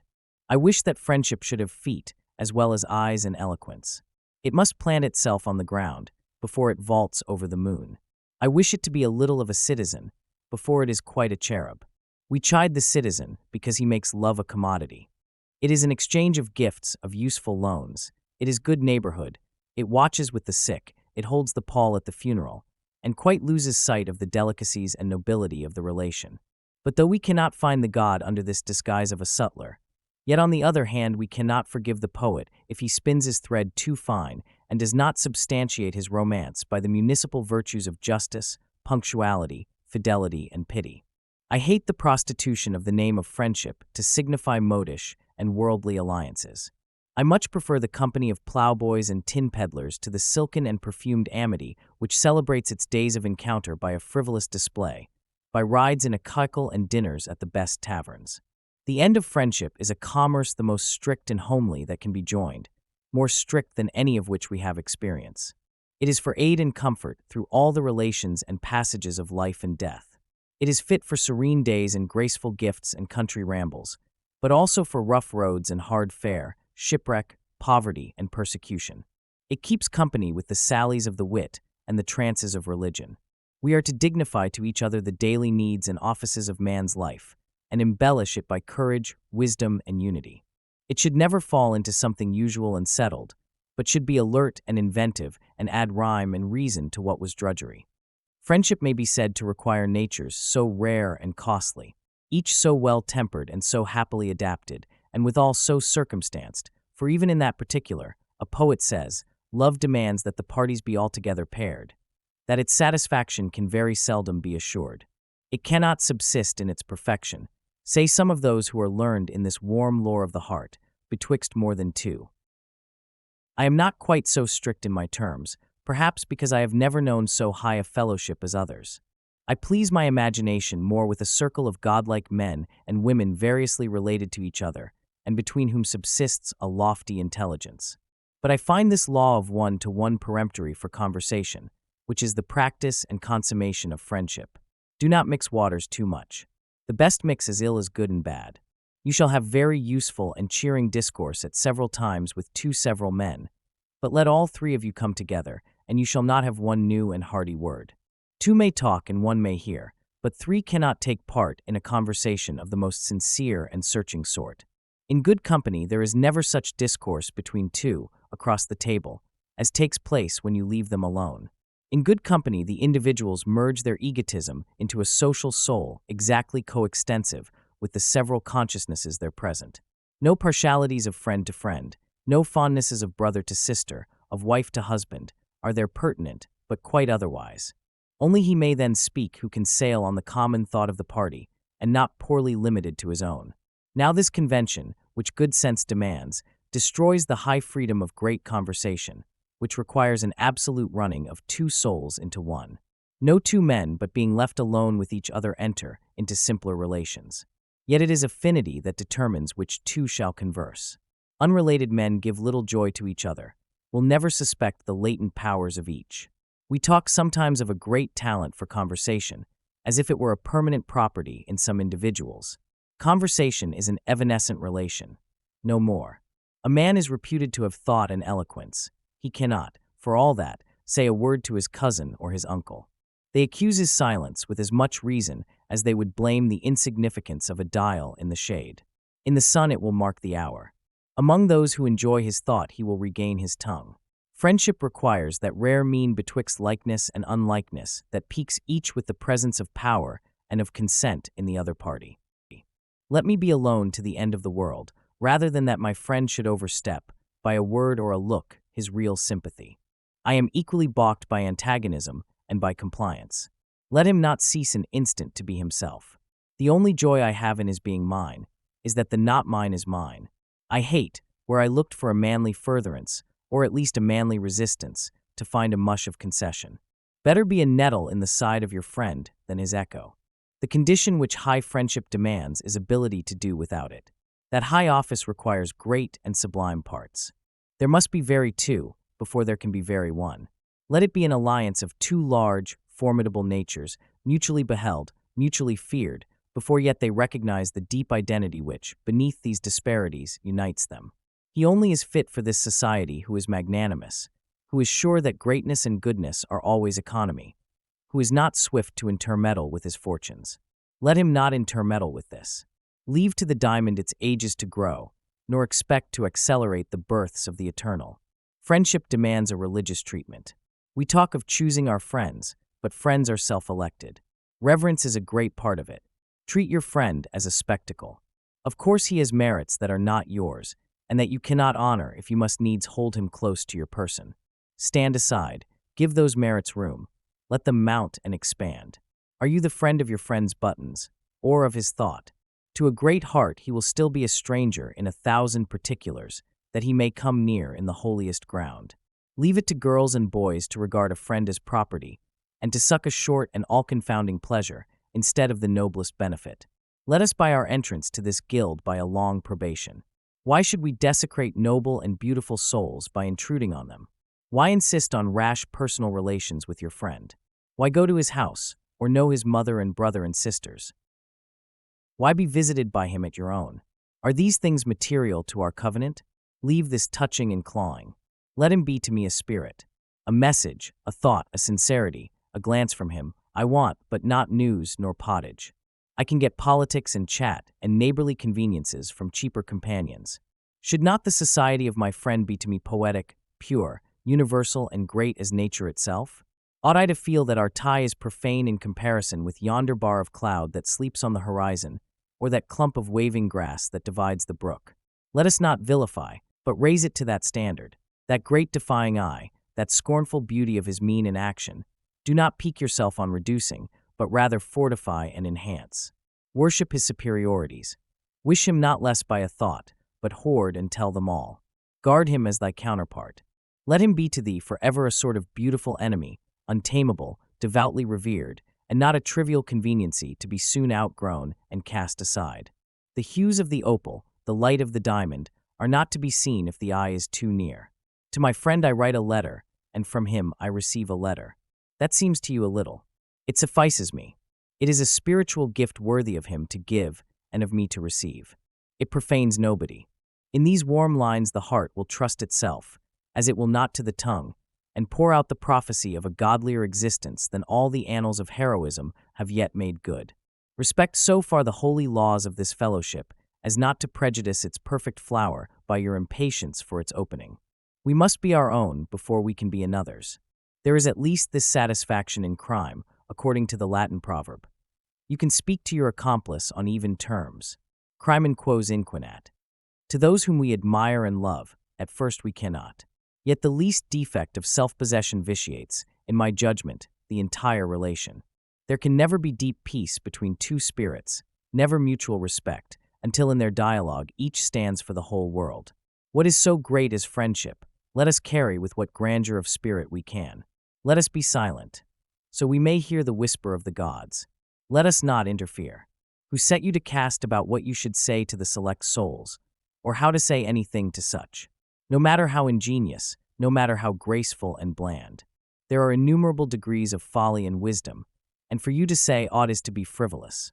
Wait, and thy heart shall speak. Wait until the necessary and everlasting overpowers you, until day and night avail themselves of your lips. The only reward of virtue is virtue. The only way to have a friend is to be one. You shall not come nearer a man by getting into his house. If unlike, his soul only flees the faster from you, and you shall never catch a true glance of his eye. We see the noble afar off, and they repel us. Why should we intrude? Late, very late. We perceive that no arrangements, no introductions, no consuetudes or habits of society would be of any avail to establish us in such relations with them as we desire.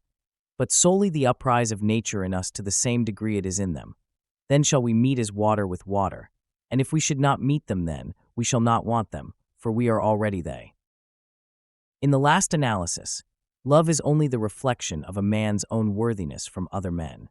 Men have sometimes exchanged names with their friends, as if they would signify that in their friend each loved his own soul.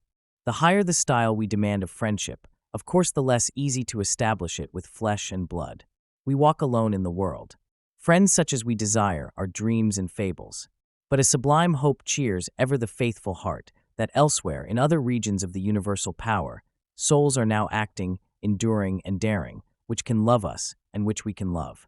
We may congratulate ourselves that the period of nonage, of follies, of blunders, and of shame is passed in solitude, and when we are finished men we shall grasp heroic hands in heroic hands. Only be admonished by what you already see, not to strike leagues of friendship with cheap persons, where no friendship can be. Our impatience betrays us into rash and foolish alliances which no God attends. By persisting in your path, though you forfeit the little you gain the great.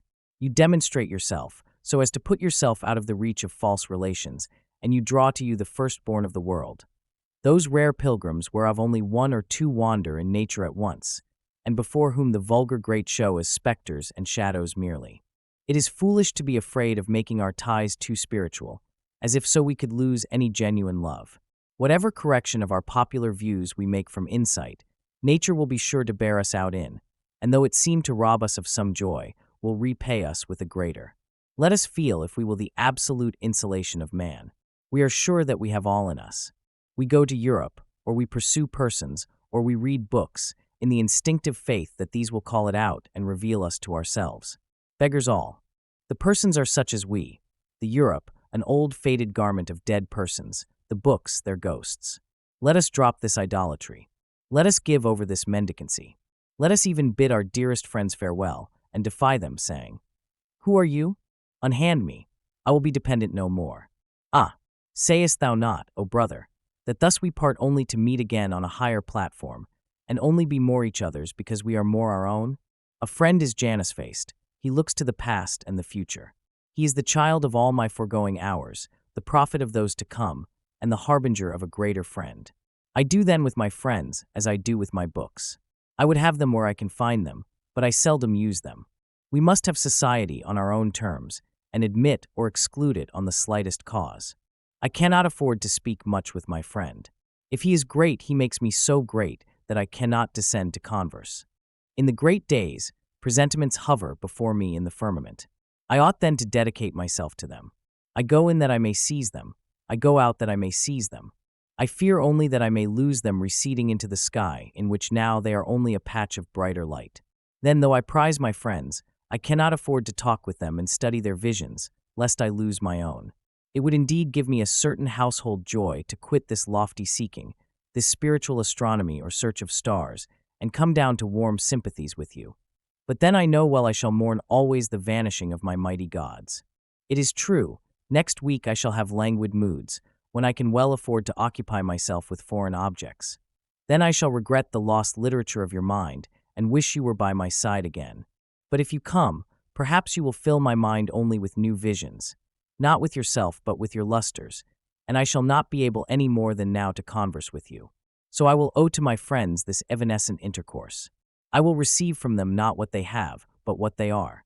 They shall give me that which properly they cannot give, but which emanates from them. But they shall not hold me by any relations less subtle and pure. We will meet as though we met not, and part as though we parted not.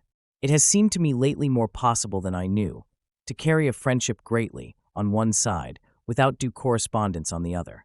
Why should I cumber myself with regrets that the receiver is not capacious? It never troubles the sun that some of his rays fall wide and vain into ungrateful space, and only a small part on the reflecting planet. Let your greatness educate the crude and cold companion. If he is unequal, he will presently pass away. But thou art enlarged by thy own shining, and no longer a mate for frogs and worms, dost soar and burn with the gods of the Empyrean. It is thought a disgrace to love unrequited. But the great will see that true love cannot be unrequited. True love transcends the unworthy object and dwells and broods on the eternal, and when the poor interposed mass crumbles, it is not sad, but feels rid of so much earth, and feels its independency the surer. Yet these things may hardly be said without a sort of treachery to the relation. The essence of friendship is entireness, a total magnanimity and trust. It must not surmise or provide for infirmity. It treats its object as a god, that it may deify both. Chapter 4. Love. Every promise of the soul has innumerable fulfillments. Each of its joys ripens into a new want. Nature, uncontainable, flowing, for looking, in the first sentiment of kindness anticipates already a benevolence which shall lose all particular regards in its general light. The introduction to this felicity is in a private and tender relation of one-to-one, which is the enchantment of human life, which, like a certain divine rage and enthusiasm, seizes on man at one period and works a revolution in his mind and body, unites him to his race, pledges him to the domestic and civic relations, carries him with new sympathy into nature, enhances the power of the senses, opens the imagination, adds to his character heroic and sacred attributes, establishes marriage, and gives permanence to human society. The natural association of the sentiment of love with the heyday of the blood seems to require that in order to portray it in vivid tints, which every youth and maid should confess to be true to their throbbing experience, one must not be too old. The delicious fancies of youth reject the least savor of a mature philosophy, as chilling with age and pedantry their purple bloom. And therefore I know I incur the imputation of unnecessary hardness and stoicism from those who compose the court and parliament of love. But from these formidable censors I shall appeal to my seniors. For it is to be considered that this passion of which we speak, though it begin with the young, yet forsakes not the old, or rather suffers no one who is truly its servant to grow old, but makes the aged participators of it not less than the tender maiden, though in a different and nobler sort. For it is a fire that, kindling its first embers in the narrow nook of a private bosom, caught from a wandering spark out of another private heart, glows and enlarges until it warms and beams upon multitudes of men and women, upon the universal heart of all, and so lights up the whole world and all nature with its generous flames.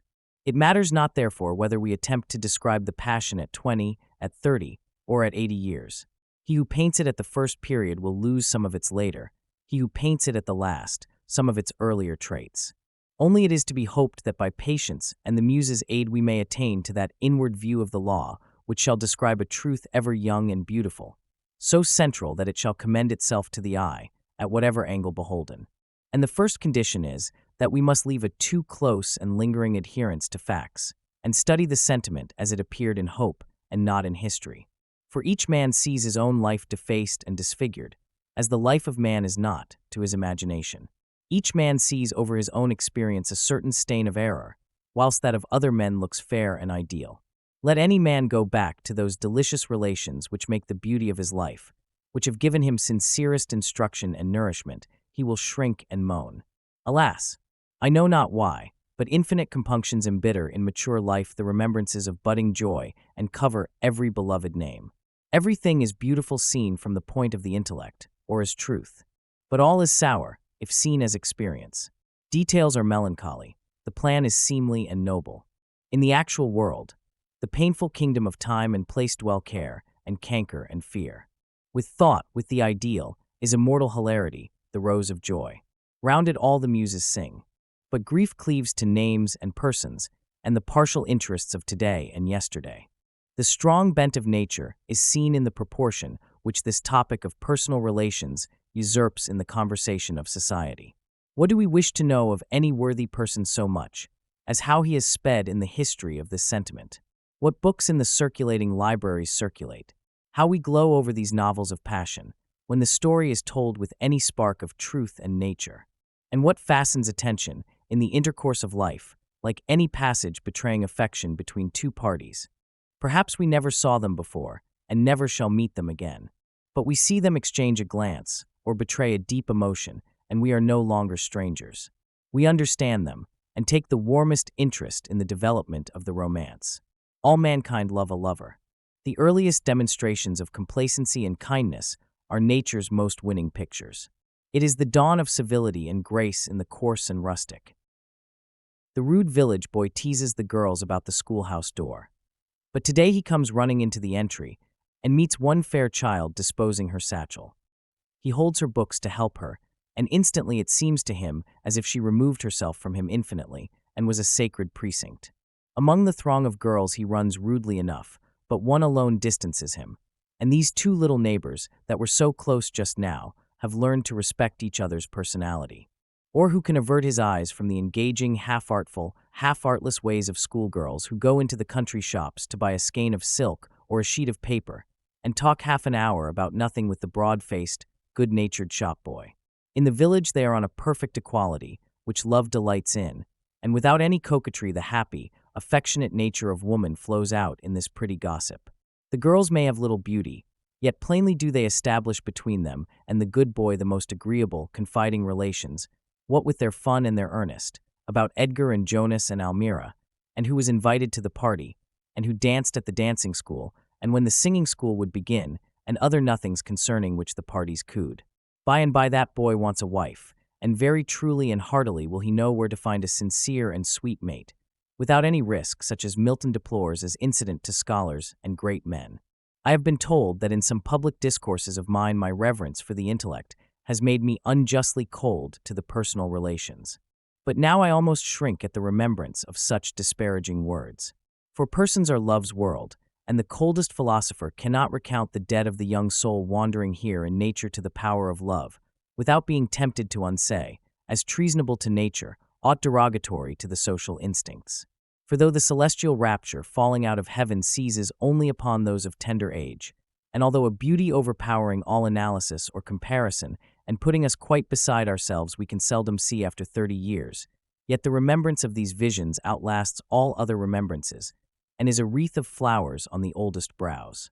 But here is a strange fact. It may seem to many men, in revising their experience, that they have no fairer page in their life's book than the delicious memory of some passages wherein affection contrived to give a witchcraft, surpassing the deep attraction of its own truth, to a parcel of accidental and trivial circumstances. In looking backward, they may find that several things which were not the charm have more reality to this groping memory than the charm itself which embalmed them.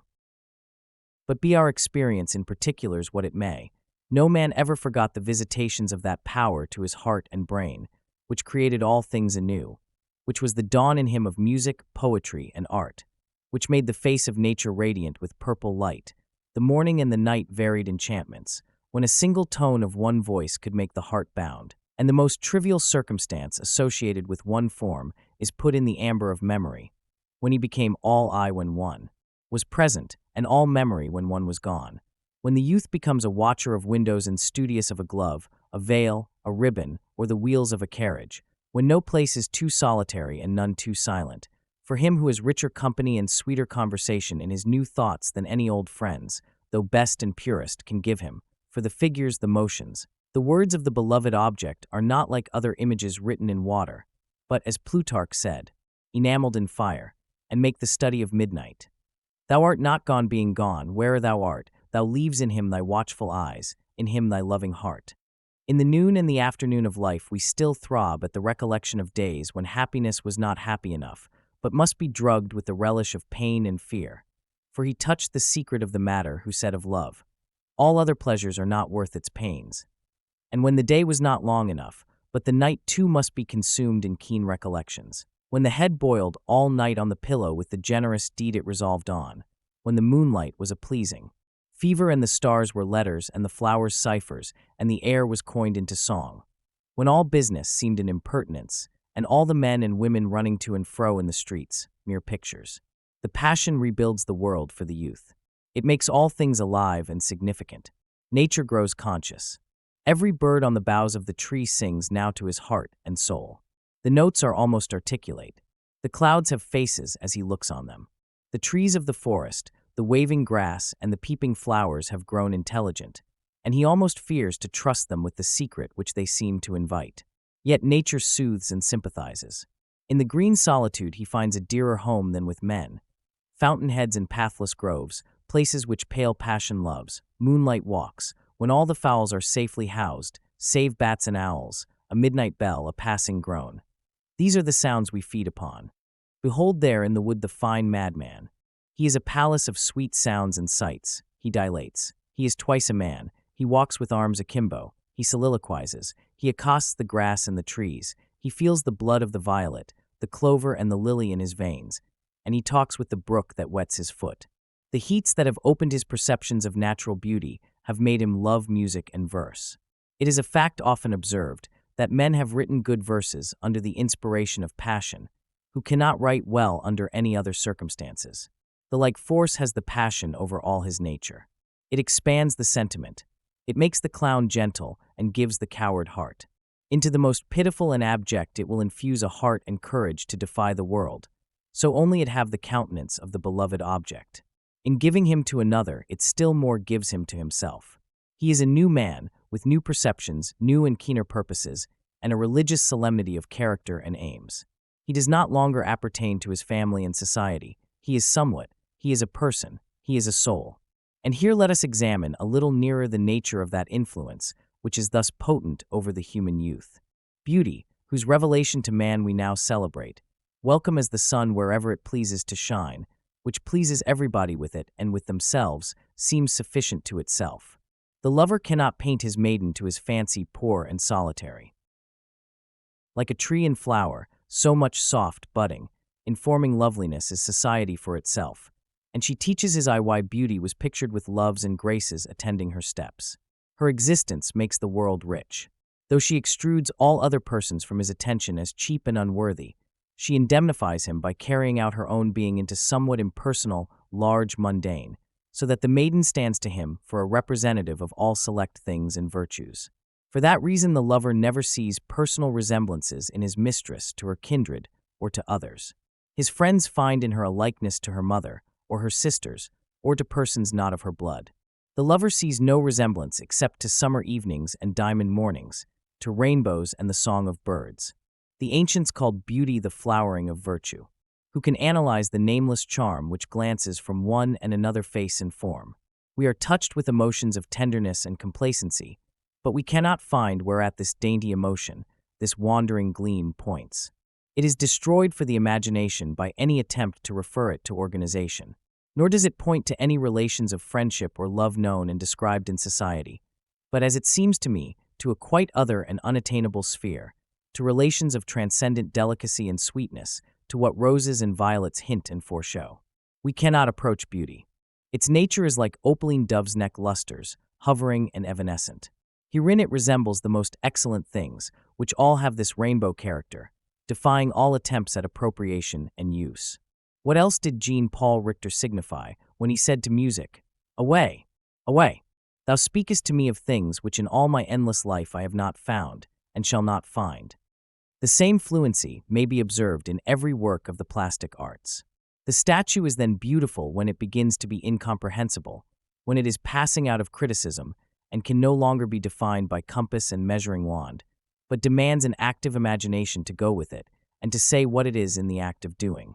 The god or hero of the sculptor is always represented in a transition from that which is representable to the senses to that which is not. Then first it ceases to be a stone. The same remark holds of painting. And of poetry the success is not attained when it lulls and satisfies, but when it astonishes and fires us with new endeavors after the unattainable. Concerning it Landor inquires whether it is not to be referred to some purer state of sensation and existence. In like manner, personal beauty is then first charming in itself when it dissatisfies us with any end, when it becomes a story without an end, when it suggests gleams and visions and not earthly satisfactions, when it makes the beholder feel his unworthiness, when he cannot feel his right to it, though he were Caesar. He cannot feel more right to it than to the firmament and the splendors of a sunset. Hence arose the saying, "If I love you, what is that to you?" We say so because we feel that what we love is not in your will, but above it. It is not you, but your radiance. It is that which you know not in yourself, and can never know. This agrees well with that high philosophy of beauty which the ancient writers delighted in. For they said that the soul of man, embodied here on earth, went roaming up and down in quest of that other world of its own out of which it came into this, but was soon stupefied by the light of the natural sun, and unable to see any other objects than those of this world, which are but shadows of real things. Therefore the deity sends the glory of youth before the soul, that it may avail itself of beautiful bodies as aids to its recollection of the celestial good and fair. And the man beholding such a person in the female sex runs to her, and finds the highest joy in contemplating the form, movement, and intelligence of this person, because it suggests to him the presence of that which indeed is within the beauty, and the cause of the beauty. If, however, from too much conversing with material objects, the soul was gross, and misplaced its satisfaction in the body, it reaped nothing but sorrow, body being unable to fulfill the promise which beauty holds out. But if, accepting the hint of these visions and suggestions which beauty makes to his mind, the soul passes through the body and falls to admire strokes of character, and the lovers contemplate one another in their discourses and their actions, then they pass to the true palace of beauty, more and more inflame their love of it, and by this love extinguishing the base affection, as the sun puts out the fire by shining on the hearth, they become pure and hallowed. By conversation with that which is in itself excellent, magnanimous, lowly, and just, the lover comes to a warmer love of these nobilities, and a quicker apprehension of them. Then he passes from loving them in one to loving them in all, and so is the one beautiful soul only the door through which he enters to the society of all true and pure souls. In the particular society of his mate he attains a clearer sight of any spot, any taint which her beauty has contracted from this world, and is able to point it out, and this with mutual joy that they are now able, without offense, to indicate blemishes and hindrances in each other, and give to each all help and comfort in curing the same. And beholding in many souls the traits of the divine beauty, and separating in each soul that which is divine from the taint which it has contracted in the world, the lover ascends to the highest beauty, to the love and knowledge of the divinity, by steps on this ladder of created souls. Somewhat like this have the truly wise told us of love in all ages. The doctrine is not old, nor is it new. If Plato, Plutarch, and Apuleius taught it, so have Petrarch, Angelo, and Milton. It awaits a truer unfolding in opposition and rebuke to that subterranean prudence which presides at marriages with words that take hold of the upper world, whilst one eye is prowling in the cellar, so that its gravest discourse has a savor of hams and powdering tubs. Worst, when this sensualism intrudes into the education of young women, and withers the hope and affection of human nature by teaching that marriage signifies nothing but a housewife's thrift, and that woman's life has no other aim.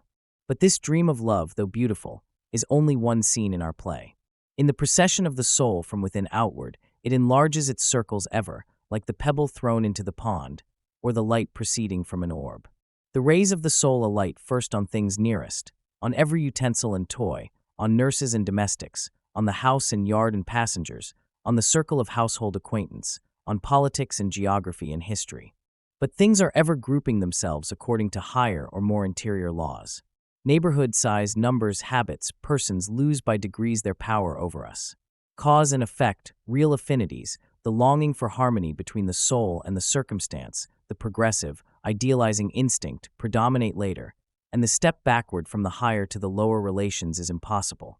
Thus even love, which is the deification of persons, must become more impersonal every day. Of this at first it gives no hint. Little think the youth and maiden who are glancing at each other across crowded rooms with eyes so full of mutual intelligence, of the precious fruit long hereafter to proceed from this new, quite external stimulus. The work of vegetation begins first in the irritability of the bark and leaf buds. From exchanging glances, they advance to acts of courtesy, of gallantry, then to fiery passion, to plighting troth and marriage. Passion beholds its object as a perfect unit. The soul is wholly embodied, and the body is wholly ensouled. Her pure and eloquent blood spoke in her cheeks, and so distinctly wrought that one might almost say her body thought. Romeo, if dead, should be cut up into little stars to make the heavens fine. Life with this pair has no other aim, asks no more than Juliet, than Romeo. Night, day, studies, talents, kingdoms, religion are all contained in this form full of soul, in this soul which is all form. The lovers delight in endearments, in avowals of love, in comparisons of their regards. When alone, they solace themselves with the remembered image of the other. Does that other see the same star, the same melting cloud, read the same book, feel the same emotion, that now delight me? They try and weigh their affection, and adding up costly advantages, friends, opportunities, properties, exult in discovering that willingly, joyfully, they would give all as a ransom for the beautiful, the beloved head, not one hair of which shall be harmed. But the lot of humanity is on these children. Danger, sorrow, and pain arrive to them, as to all. Love prays. It makes covenants with eternal power in behalf of this dear mate. The union which is thus effected, and which adds a new value to every atom in nature, for it transmutes every thread throughout the whole web of relation into a golden ray, and bathes the soul in a new and sweeter element, is yet a temporary state. Not always can flowers, pearls, poetry, protestations, nor even home in another heart, content the awful soul that dwells in clay. It arouses itself at last from these endearments, as toys, and puts on the harness and aspires to vast and universal aims. The soul which is in the soul of each, craving a perfect beatitude, detects incongruities, defects and disproportion in the behavior of the other. Hence arise surprise, expostulation and pain. Yet that which drew them to each other was signs of loveliness, signs of virtue, and these virtues are there, however eclipsed. They appear and reappear and continue to attract, but the regard changes, quits the sign and attaches to the substance. This repairs the wounded affection. Meantime, as life wears on, it proves a game of permutation and combination of all possible positions of the parties, to employ all the resources of each and acquaint each with the strength and weakness of the other. For it is the nature and end of this relation that they should represent the human race to each other. All that is in the world, which is or ought to be known, is cunningly wrought into the texture of man, of woman. The person love does to us fit, like manna, has the taste of all in it. The world rolls, the circumstances vary every hour. The angels that inhabit this temple of the body appear at the windows, and the gnomes and vices also. By all the virtues they are united. If there be virtue, all the vices are known as such, they confess and flee. Their once flaming regard is sobered by time in either breast, and losing in violence what it gains in extent, it becomes a thorough good understanding. They resign each other without complaint to the good offices which man and woman are severally appointed to discharge in time, and exchange the passion which once could not lose sight of its object for a cheerful, disengaged furtherance, whether present or absent, of each other's designs. At last they discover that all which at first drew them together, those once sacred features, that magical play of charms, was deciduous, had a prospective end, like the scaffolding by which the house was built, and the purification of the intellect and the heart from year to year is the real marriage, foreseen and prepared from the first, and wholly above their consciousness. Looking at these aims with which two persons, a man and a woman, so variously and correlatively gifted, are shut up in one house to spend in the nuptial society 40 or 50 years, I do not wonder at the emphasis with which the heart prophesies this crisis from early infancy, at the profuse beauty with which the instincts deck the nuptial bower, and nature and intellect and art emulate each other in the gifts and the melody they bring to the epithalamium. Thus are we put in training for a love which knows not sex, nor person, nor partiality, but which seeks virtue and wisdom everywhere, to the end of increasing virtue and wisdom. We are by nature observers, and thereby learners. That is our permanent state. But we are often made to feel that our affections are but tents of a night. Though slowly and with pain, the objects of the affections change, as the objects of thought do. There are moments when the affections rule and absorb the man, and make his happiness dependent on a person or persons. But in health the mind is presently seen again. Its overarching vault, bright with galaxies of immutable lights, and the warm loves and fears that swept over us as clouds must lose their finite character and blend with God to attain their own perfection. But we need not fear that we can lose anything by the progress of the soul. The soul may be trusted to the end. That which is so beautiful and attractive as these relations must be succeeded and supplanted only by what is more beautiful, and so on forever. Chapter 5. Compensation. Ever since I was a boy, I have wished to write a discourse on compensation, for it seemed to me when very young that on this subject life was ahead of theology, and the people knew more than the preachers taught. The documents, too, from which the doctrine is to be drawn, charmed my fancy by their endless variety, and lay always before me, even in sleep, for they are the tools in our hands, the bread in our basket, the transactions of the street, the farm and the dwelling house, greetings, relations, debts and credits, the influence of character, the nature and endowment of all men. It seemed to me also that in it might be shown men a ray of divinity, the present action of the soul of this world, clean from all vestige of tradition. And so the heart of man might be bathed by an inundation of eternal love, conversing with that which he knows was always and always must be, because it really is now. It appeared, moreover, that if this doctrine could be stated in terms with any resemblance to those bright intuitions in which this truth is sometimes revealed to us, it would be a star in many dark hours and crooked passages in our journey that would not suffer us to lose our way. I was lately confirmed in these desires by hearing a sermon at church. The preacher, a man esteemed for his orthodoxy, unfolded in the ordinary manner the doctrine of the last judgment. He assumed that judgment is not executed in this world, that the wicked are successful, that the good are miserable, and then urged from reason and from Scripture a compensation to be made to both parties in the next life. No offense appeared to be taken by the congregation at this doctrine. As far as I could observe, when the meeting broke up, they separated without remark on the sermon. Yet what was the import of this teaching? What did the preacher mean by saying that the good are miserable in the present life? Was it that houses and lands, offices, wine, horses, dress, luxury are had by unprincipled men, whilst the saints are poor and despised, and that a compensation is to be made to these last hereafters, by giving them the like gratifications another day? Bank, stock and doubloons, venison and champagne? This must be the compensation intended. For what else? Is it that they are to have leave to pray and praise? To love and serve men? Why, that they can do now. The legitimate inference the disciple would draw was, we are to have such a good time as the sinners have now. Or, to push it to its extreme import, You sin now, we shall sin by and by. We would sin now if we could. Not being successful, we expect our revenge tomorrow.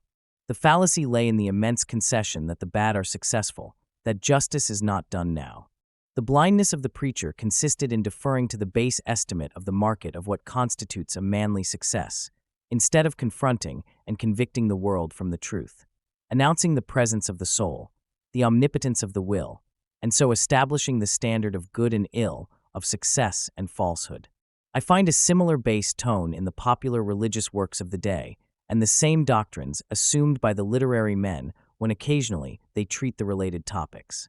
I think that our popular theology has gained in decorum, and not in principle, over the superstitions it has displaced. But men are better than their theology. Their daily life gives it the lie. Every ingenuous and aspiring soul leaves the doctrine behind him in his own experience, and all men feel sometimes the falsehood which they cannot demonstrate. For men are wiser than they know. That which they hear in schools and pulpits without afterthought, if said in conversation, would probably be questioned in silence.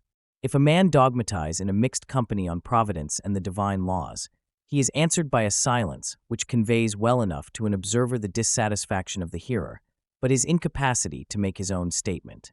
I shall attempt in this and the following chapter to record some facts that indicate the path of the law of compensation. Happy beyond my expectation if I shall truly draw the smallest arc of this circle. Polarity, or action and reaction, we meet in every part of nature, in darkness and light, in heat and cold, in the ebb and flow of waters, in male and female, in the inspiration and expiration of plants and animals, in the equation of quantity and quality in the fluids of the animal body, in the systole and diastole of the heart, in the undulations of fluids and of sound, in the centrifugal and centripetal gravity, in electricity, galvanism, and chemical affinity. Superinduced magnetism at one end of a needle, the opposite magnetism takes place at the other end. If the south attracts, the north repels. To empty here, you must condense there. An inevitable dualism bisects nature, so that each thing is a half, and suggests another thing to make it whole. As spirit, matter, man, woman, odd, even, subjective, objective, in, out, upper, under, motion, rest, yea, nay. Whilst the world is thus dual, so is every one of its parts. The entire system of things gets represented in every particle. There is somewhat that resembles the ebb and flow of the sea, day and night, man and woman, in a single needle of the pine, in a kernel of corn, in each individual of every animal tribe. The reaction, so grand in the elements, is repeated within these small boundaries. For example, in the animal kingdom, the physiologist has observed that no creatures are favorites, but a certain compensation balances every gift and every defect. A surplusage given to one part is paid out of a reduction from another part of the same creature. If the head and neck are enlarged, the trunk and extremities are cut short. The theory of the mechanic forces is another example. What we gain in power is lost in time, and the converse. The periodic or compensating errors of the planets is another instance. The influences of climate and soil in political history are another. The cold climate invigorates. The barren soil does not breed fevers, crocodiles, tigers, or scorpions. The same dualism underlies the nature and condition of man. Every excess causes a defect, every defect an excess.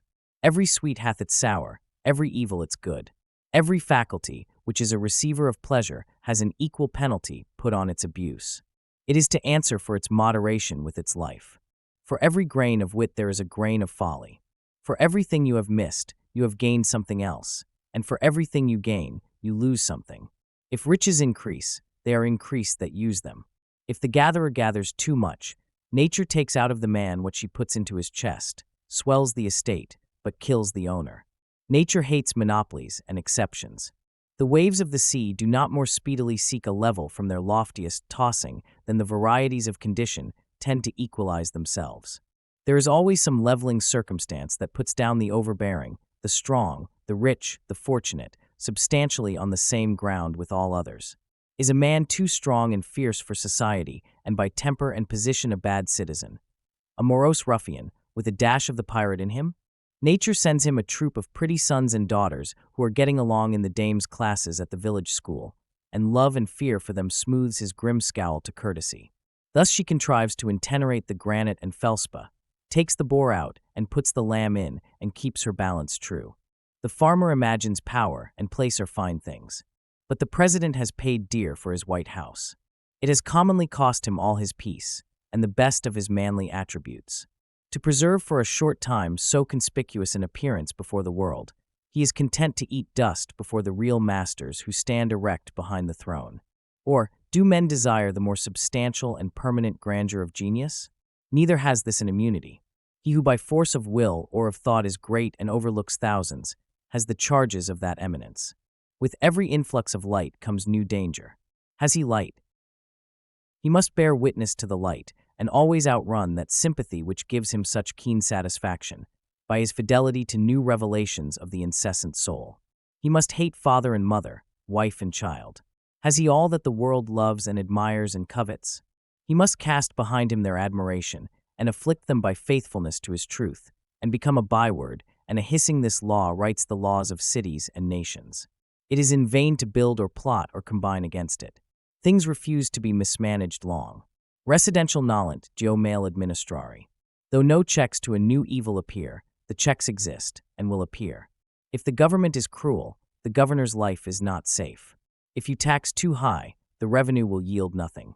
If you make the criminal code sanguinary, juries will not convict. If the law is too mild, private vengeance comes in. If the government is a terrific democracy, the pressure is resisted by an overcharge of energy in the citizen, and life glows with a fiercer flame. The true life and satisfactions of man seem to elude the utmost rigors or felicities of condition, and to establish themselves with great indifferency under all varieties of circumstances. Under all governments the influence of character remains the same, in Turkey and in New England about alike.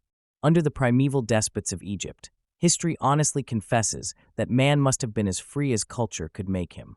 These appearances indicate the fact that the universe is represented in every one of its particles. Everything in nature contains all the powers of nature.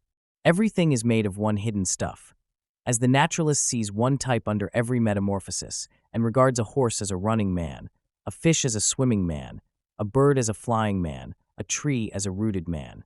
Each new form repeats not only the main character of the type, but part for part all the details, all the aims, furtherances, hindrances, energies and whole system of every other. Every occupation, trade, art, transaction, is a compend of the world and a correlative of every other. Each one is an entire emblem of human life, of its good and ill, its trials, its enemies, its course and its end. And each one must somehow accommodate the whole man and recite all his destiny. The world globes itself in a drop of dew. The microscope cannot find the animalcule, which is less perfect for being little. Eyes, ears, taste, smell, motion, resistance, appetite, and organs of reproduction that take hold on eternity, all find room to consist in the small creature. So do we put our life into every act. The true doctrine of omnipresence is that God reappears with all his parts in every moss and cobweb. The value of the universe contrives to throw itself into every point. If the good is there, so is the evil. If the affinity, so the repulsion. If the force, so the limitation. Thus is the universe alive. All things are moral. That soul which within us is a sentiment, outside of us is a law. We feel its inspiration. Out there in history we can see its fatal strength. It is in the world, and the world was made by it. Justice is not postponed. A perfect equity adjusts its balance in all parts of life. Hoi kuboi dios aei eupiptisi. The dice of God are always loaded. The world looks like a multiplication table or a mathematical equation, which, turn it how you will, balances itself. Take what figure you will, its exact value, nor more nor less, still returns to you. Every secret is told, every crime is punished, every virtue rewarded, every wrong redressed, in silence and certainty. What we call retribution is the universal necessity by which the whole appears wherever a part appears. If you see smoke, there must be fire.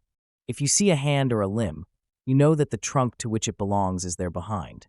Every act rewards itself, or in other words integrates itself, in a twofold manner, first in the thing, or in real nature, and secondly in the circumstance, or in apparent nature.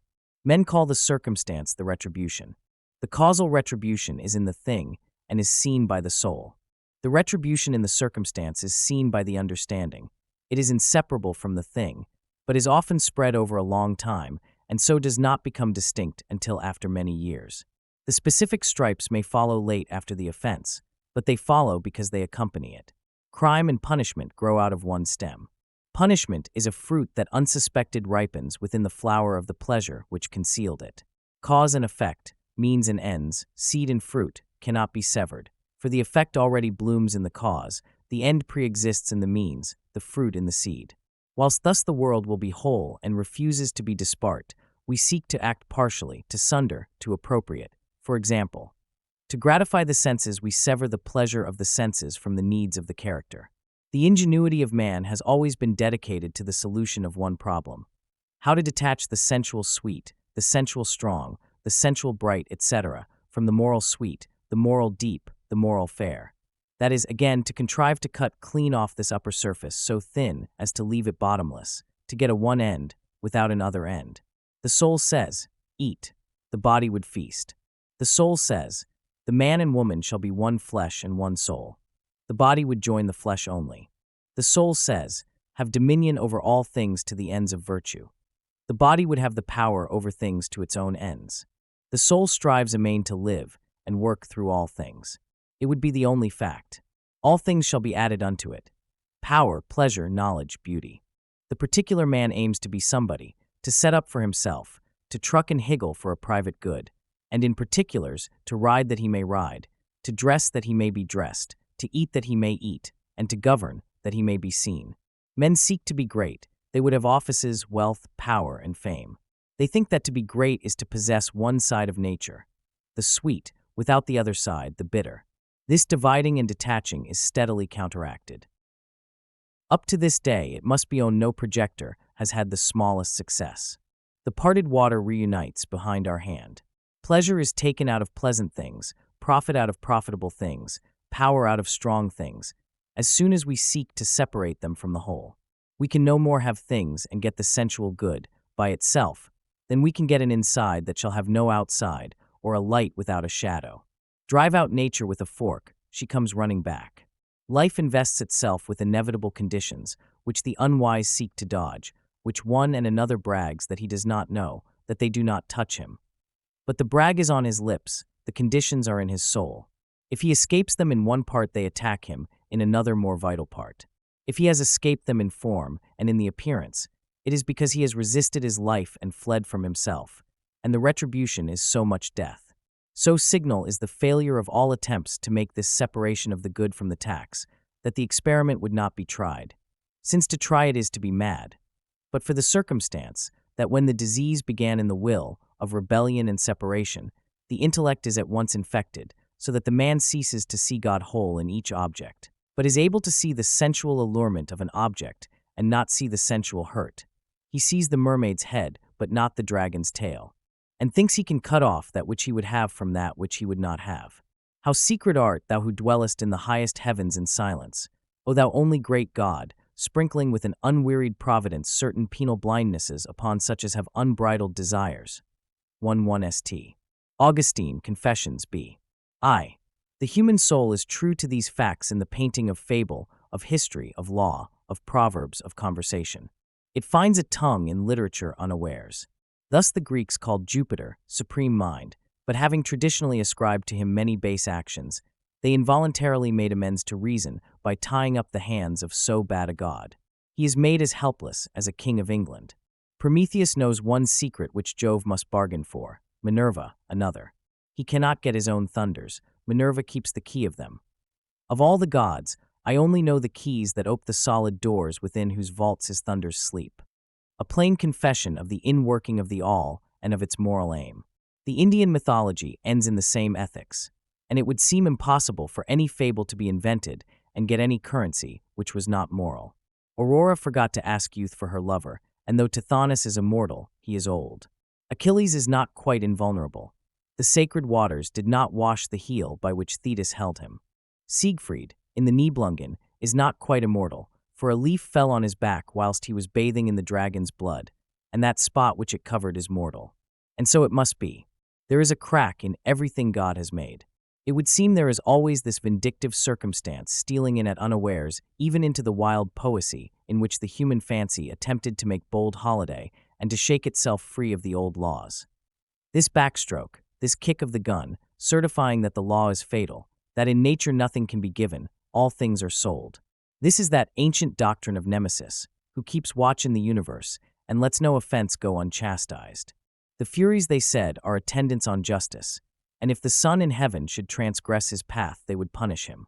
The poets related that stone walls and iron swords and leathern thongs had an occult sympathy with the wrongs of their owners, that the belt which Ajax gave Hector dragged the Trojan hero over the field at the wheels of the car of Achilles, and the sword which Hector gave Ajax was that on whose point Ajax fell.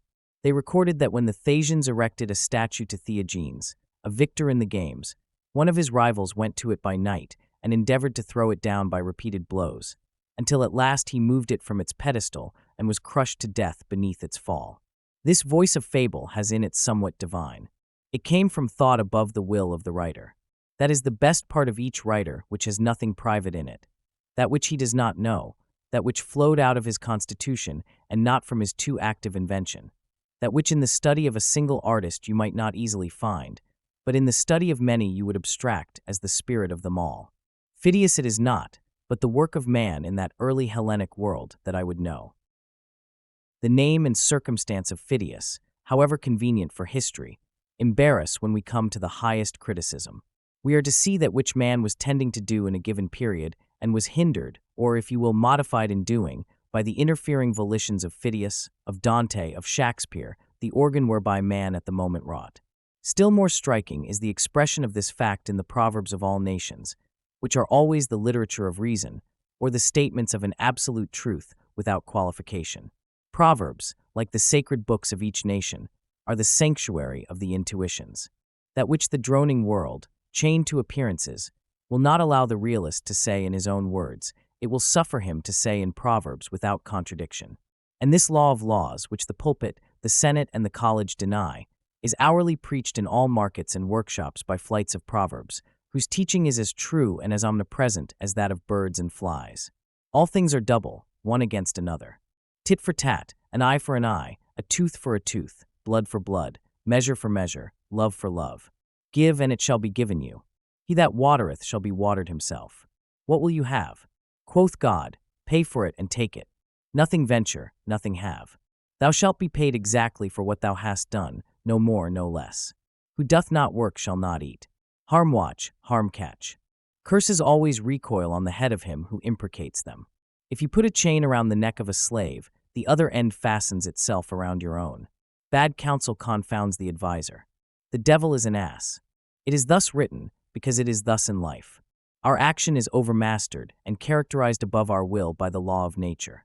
We aim at a petty end quite aside from the public good, but our act arranges itself by irresistible magnetism in a line with the poles of the world. A man cannot speak, but he judges himself. With his will, or against his will, he draws his portrait to the eye of his companions by every word. Every opinion reacts on him who utters it. It is a thread ball thrown at a mark, but the other end remains in the thrower's bag.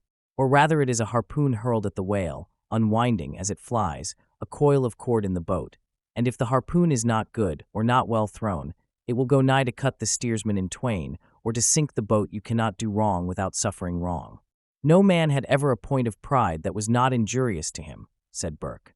The exclusive in fashionable life does not see that he excludes himself from enjoyment, in the attempt to appropriate it. The exclusionist in religion does not see that he shuts the door of heaven on himself, in striving to shut out others. Treat men as pawns and ninepins, and you shall suffer as well as they. If you leave out their heart, you shall lose your own. The senses would make things of all persons, of women, of children, of the poor. The vulgar proverb, I will get it from his purse or get it from his skin, is sound philosophy. All infractions of love and equity in our social relations are speedily punished. They are punished by fear. Whilst I stand in simple relations to my fellow man, I have no displeasure in meeting him. We meet as water meets water, or as two currents of air mix, with perfect diffusion and interpenetration of nature. But as soon as there is any departure from simplicity, an attempt at halfness, or good for me that is not good for him, my neighbor feels the wrong. He shrinks from me as far as I have shrunk from him. His eyes no longer seek mine. There is war between us. There is hate in him and fear in me. All the old abuses in society, universal and particular, all unjust accumulations of property and power, are avenged in the same manner. Fear is an instructor of great sagacity and the herald of all revolutions. One thing he teaches, that there is rottenness where he appears.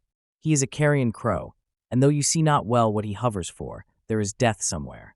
Our property is timid, our laws are timid, our cultivated classes are timid. Fear for ages has boded and mowed and gibbered over government and property. That obscene bird is not there for nothing. He indicates great wrongs which must be revised.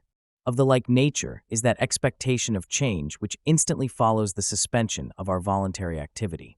The terror of cloudless noon, the emerald of Polycrates, the awe of prosperity, the instinct which leads every generous soul to impose on itself tasks of a noble asceticism and vicarious virtue, are the tremblings of the balance of justice through the heart and mind of man. Experienced men of the world know very well that it is best to pay scot and lot as they go along, and that a man often pays dear for a small frugality. The borrower runs in his own debt. Has a man gained anything who has received 100 favors and rendered none? Has he gained by borrowing, through indolence or cunning, his neighbor's wares or horses or money? There arises on the deed the instant acknowledgment of benefit on the one part and of debt on the other. That is, of superiority and inferiority. The transaction remains in the memory of himself and his neighbor, and every new transaction alters according to its nature their relation to each other. He may soon come to see that he had better have broken his own bones than to have ridden in his neighbor's coach, and that the highest price he can pay for a thing is to ask for it. A wise man will extend this lesson to all parts of life, and know that it is the part of prudence to face every claimant and pay every just demand on your time, your talents, or your heart. Always pay, for first or last you must pay your entire debt. Persons and events may stand for a time between you and justice, but it is only a postponement. You must pay at last your own debt. If you are wise, you will dread a prosperity which only loads you with more. Benefit is the end of nature. But for every benefit which you receive, a tax is levied. He is great who confers the most benefits. He is base, and that is the one base thing in the universe, to receive favors and render none. In the order of nature, we cannot render benefits to those from whom we receive them, or only seldom. But the benefit we receive must be rendered again, line for line, deed for deed, cent for cent, to somebody. Beware of too much good staying in your hand. It will fast corrupt and worm worms. Pay it away quickly in some sort. Labor is watched over by the same pitiless laws. Cheapest, say the prudent, is the dearest labor. What we buy in a broom, a mat, a wagon, a knife, is some application of good sense to a common want. It is best to pay in your land a skillful gardener, or to buy good sense applied to gardening. In your sailor, good sense applied to navigation. In the house, good sense applied to cooking, sewing, serving. In your agent, good sense applied to accounts and affairs. So do you multiply your presence, or spread yourself throughout your estate? But because of the dual constitution of things, in labor as in life there can be no cheating. The thief steals from himself. The swindler swindles himself. For the real price of labor is knowledge and virtue, whereof wealth and credit are signs. These signs, like paper money, may be counterfeited or stolen, but that which they represent, namely, knowledge and virtue, cannot be counterfeited or stolen. These ends of labor cannot be answered but by real exertions of the mind, and in obedience to pure motives. The cheat, the defaulter, the gambler, cannot extort the knowledge of material and moral nature which his honest care and pains yield to the operative. The law of nature is, do the thing, and you shall have the power, but they who do not the thing have not the power. Human labor, through all its forms, from the sharpening of a stake to the construction of a city or an epic, is one immense illustration of the perfect compensation of the universe. The absolute balance of give and take, the doctrine that everything has its price. And if that price is not paid, not that thing but something else is obtained, and that it is impossible to get anything without its price, is not less sublime in the columns of a ledger than in the budgets of states, in the laws of light and darkness, in all the action and reaction of nature. I cannot doubt that the high laws which each man sees implicated in those processes with which he is conversant, the stern ethics which sparkle on his chisel edge, which are measured out by his plumb and foot rule, which stand as manifest in the footing of the shop bill as in the history of a state, do recommend to him his trade, and though seldom named, exalt his business to his imagination. The league between virtue and nature engages all things to assume a hostile front to vice. The beautiful laws and substances of the world persecute and whip the traitor. He finds that things are arranged for truth and benefit, but there is no den in the wide world to hide a rogue. Commit a crime, and the earth is made of glass. Commit a crime, and it seems as if a coat of snow fell on the ground, such as reveals in the woods the track of every partridge and fox and squirrel and mole. You cannot recall the spoken word, you cannot wipe out the foot track, you cannot draw up the ladder, so as to leave no inlet or clue. Some damning circumstance always transpires. The laws and substances of nature, water, snow, wind, gravitation, become penalties to the thief. On the other hand, the law holds with equal sureness for all right action. Love, and you shall be loved. All love is mathematically just, as much as the two sides of an algebraic equation. The good man has absolute good, which like fire turns everything to its own nature, so that you cannot do him any harm. But as the royal armies sent against Napoleon, when he approached cast down their colors, and from enemies became friends, so disasters of all kinds, as sickness, offense, poverty, prove benefactors. Winds blow and waters roll strength to the brave, and power and deity, yet in themselves are nothing. The good are befriended even by weakness and defect. As no man had ever a point of pride that was not injurious to him, so no man had ever a defect that was not somewhere made useful to him. The stag in the fable admired his horns and blamed his feet, but when the hunter came, his feet saved him, and afterwards, caught in the thicket, his horns destroyed him. Every man in his lifetime needs to thank his faults, as no man thoroughly understands a truth until he has contended against it. So no man has a thorough acquaintance with the hindrances or talents of men until he has suffered from the one and seen the triumph of the other over his own want of the same. Has he a defect of temper that unfits him to live in society? Thereby he is driven to entertain himself alone and acquire habits of self-help. And thus, like the wounded oyster, he mends his shell with pearl. Our strength grows out of our weakness. The indignation which arms itself with secret forces does not awaken until we are pricked and stung and sorely assailed. A great man is always willing to be little. Whilst he sits on the cushion of advantages, he goes to sleep. When he is pushed, tormented, defeated, he has a chance to learn something. He has been put on his wits, on his manhood. He has gained facts, learns his ignorance, is cured of the insanity of conceit, has got moderation and real skill. The wise man throws himself on the side of his assailants. It is more his interest than it is theirs to find his weak point. The wound cicatrizes and falls off from him like a dead skin, and when they would triumph, lo, he has passed on invulnerable. Blame is safer than praise. I hate to be defended in a newspaper. As long as all that is said against me, I feel a certain assurance of success. But as soon as honeyed words of praise are spoken for me, I feel as one that lies unprotected before his enemies. In general, every evil to which we do not succumb is a benefactor.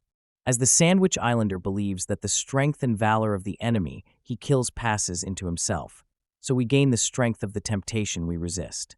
The same guards which protect us from disaster, defect, and enmity defend us, if we will, from selfishness and fraud. Bolts and bars are not the best of our institutions, nor is shrewdness in trade a mark of wisdom. Men suffer all their life long under the foolish superstition that they can be cheated. But it is as impossible for a man to be cheated by any one but himself, as for a thing to be and not to be at the same time. There is a third silent party to all our bargains. The nature and soul of things takes on itself the guarantee of the fulfillment of every contract, so that honest service cannot come to loss. If you serve an ungrateful master, serve him the more. Put God in your debt. Every stroke shall be repaid. The longer the payment is withholden, the better for you. For compound interest on compound interest is the rate and usage of this exchequer. The history of persecution is a history of endeavors to cheat nature, to make water run uphill, to twist a rope of sand. It makes no difference whether the actors be many or one, a tyrant or a mob. A mob is a society of bodies voluntarily bereaving themselves of reason and traversing its work. The mob is man voluntarily descending to the nature of the beast. Its fit hour of activity is night. Its actions are insane like its whole constitution. It persecutes a principle, it would whip a right, it would tar and feather justice by inflicting fire and outrage upon the houses and persons of those who have these. It resembles the prank of boys, who run with fire engines to put out the ruddy aurora streaming to the stars. The inviolate spirit turns their spite against the wrongdoers. The martyr cannot be dishonored.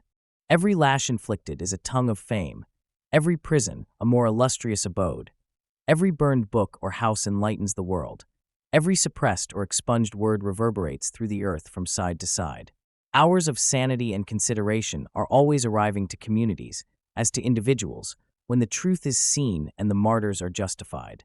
Thus do all things preach the indifferency of circumstances. The man is all. Everything has two sides, a good and an evil. Every advantage has its tax. I learn to be content. But the doctrine of compensation is not the doctrine of indifferency.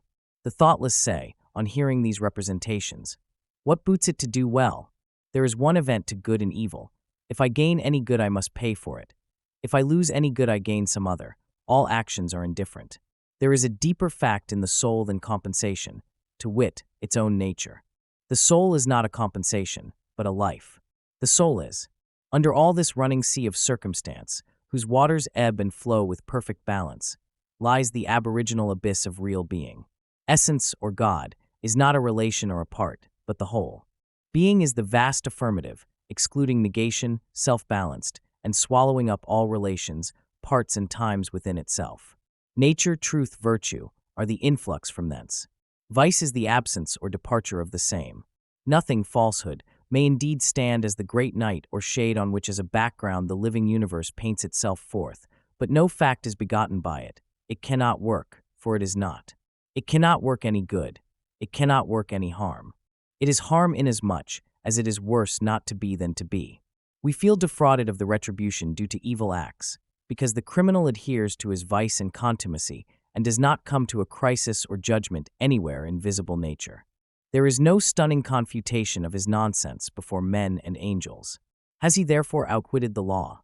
Inasmuch as he carries the malignity and the lie with him, he so far deceases from nature. In some manner there will be a demonstration of the wrong to the understanding also. But, should we not see it, this deadly deduction makes square the eternal account.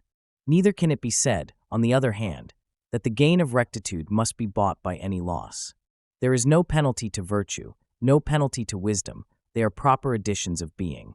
In a virtuous action I properly am. In a virtuous act I add to the world. I plant into deserts conquered from chaos and nothing, and see the darkness receding on the limits of the horizon. There can be no excess to love, none to knowledge, none to beauty, when these attributes are considered in the purest sense.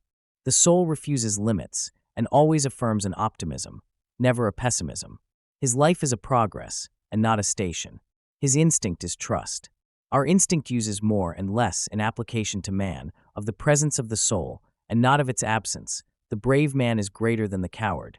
The true, the benevolent, the wise, is more a man and not less than the fool and knave. There is no tax on the good of virtue, for that is the incoming of God himself, or absolute existence, without any comparative. Material good has its tax, and if it came without desert or sweat, has no root in me, and the next wind will blow it away. But all the good of nature is the soul's, and may be had if paid for in nature's lawful coin, that is, by labor which the heart and the head allow. I no longer wish to meet a good I do not earn, for example to find a pot of buried gold, knowing that it brings with it new burdens. I do not wish more external goods, neither possessions, nor honors, nor powers, nor persons. The gain is apparent, the tax is certain. But there is no tax on the knowledge that the compensation exists, and that it is not desirable to dig up treasure. Herein I rejoice with a serene eternal peace. I contract the boundaries of possible mischief. I learn the wisdom of St.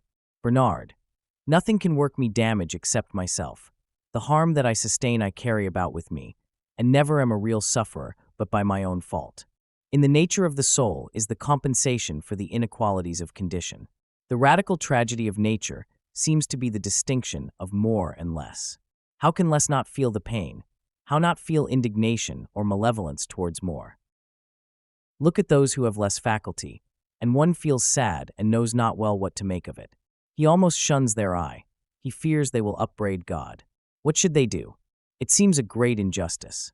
But see the facts nearly, and these mountainous inequalities vanish. Love reduces them as the sun melts the iceberg in the sea. The heart and soul of all men being one, this bitterness of his and mine ceases. His is mine. I am my brother, and my brother is me. If I feel overshadowed and outdone by great neighbors, I can yet love, I can still receive, and he that loveth mocketh his own the grandeur he loves. Thereby I make the discovery that my brother is my guardian, acting for me with the friendliest designs, and the estate I so admired and envied is my own. It is the nature of the soul to appropriate all things. Jesus and Shakespeare are fragments of the soul, and by love I conquer and incorporate them in my own conscious domain. His virtue, is not that mine? His wit, if it cannot be made mine, it is not wit. Such also is the natural history of calamity. The changes which break up at short intervals the prosperity of men are advertisements of a nature whose law is growth. Every soul is by this intrinsic necessity quitting its whole system of things, its friends and home and laws and faith, as the shellfish crawls out of its beautiful but stony case, because it no longer admits of its growth and slowly forms a new house. In proportion to the vigor of the individual, these revolutions are frequent, until in some happier mind they are incessant and all worldly relations hang very loosely about him, becoming as it were a transparent fluid membrane through which the living form is seen, and not, as in most men, an indurated heterogeneous fabric of many dates and of no settled character, in which the man is imprisoned. Then there can be enlargement, and the man of today scarcely recognizes the man of yesterday. And such should be the outward biography of man in time, a putting off of dead circumstances day by day, as he renews his raiment day by day. But to us, in our lapsed estate, resting, not advancing, resisting, not cooperating with the divine expansion, this growth comes by shocks. We cannot part with our friends. We cannot let our angels go. We do not see that they only go out that archangels may come in. We are idolaters of the old.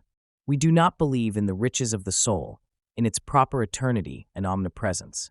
We do not believe there is any force in today to rival or recreate that beautiful yesterday. We linger in the ruins of the old tent where once we had bread and shelter and organs, nor believe that the spirit can feed, cover, and nerve us again. We cannot again find aught so dear, so sweet, so graceful. But we sit and weep in vain. The voice of the Almighty saith, up and onward for evermore. We cannot stay amid the ruins. Neither will we rely on the new, and so we walk ever with reverted eyes, like those monsters who look backwards. And yet the compensations of calamity are made apparent to the understanding also, after long intervals of time.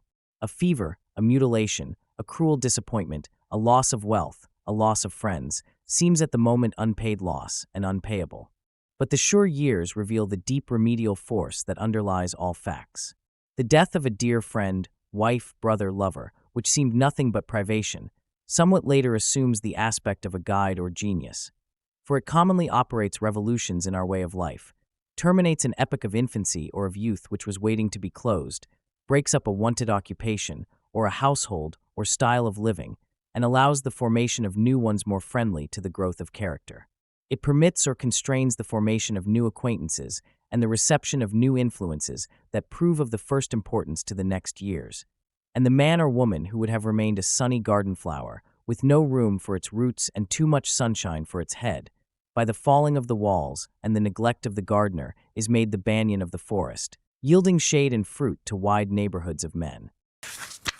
Chapter 6. Spiritual Laws. When the act of reflection takes place in the mind, when we look at ourselves in the light of thought, we discover that our life is embosomed in beauty. Behind us, as we go, all things assume pleasing forms, as clouds do far off. Not only things familiar and stale, but even the tragic and terrible are comely as they take their place in the pictures of memory.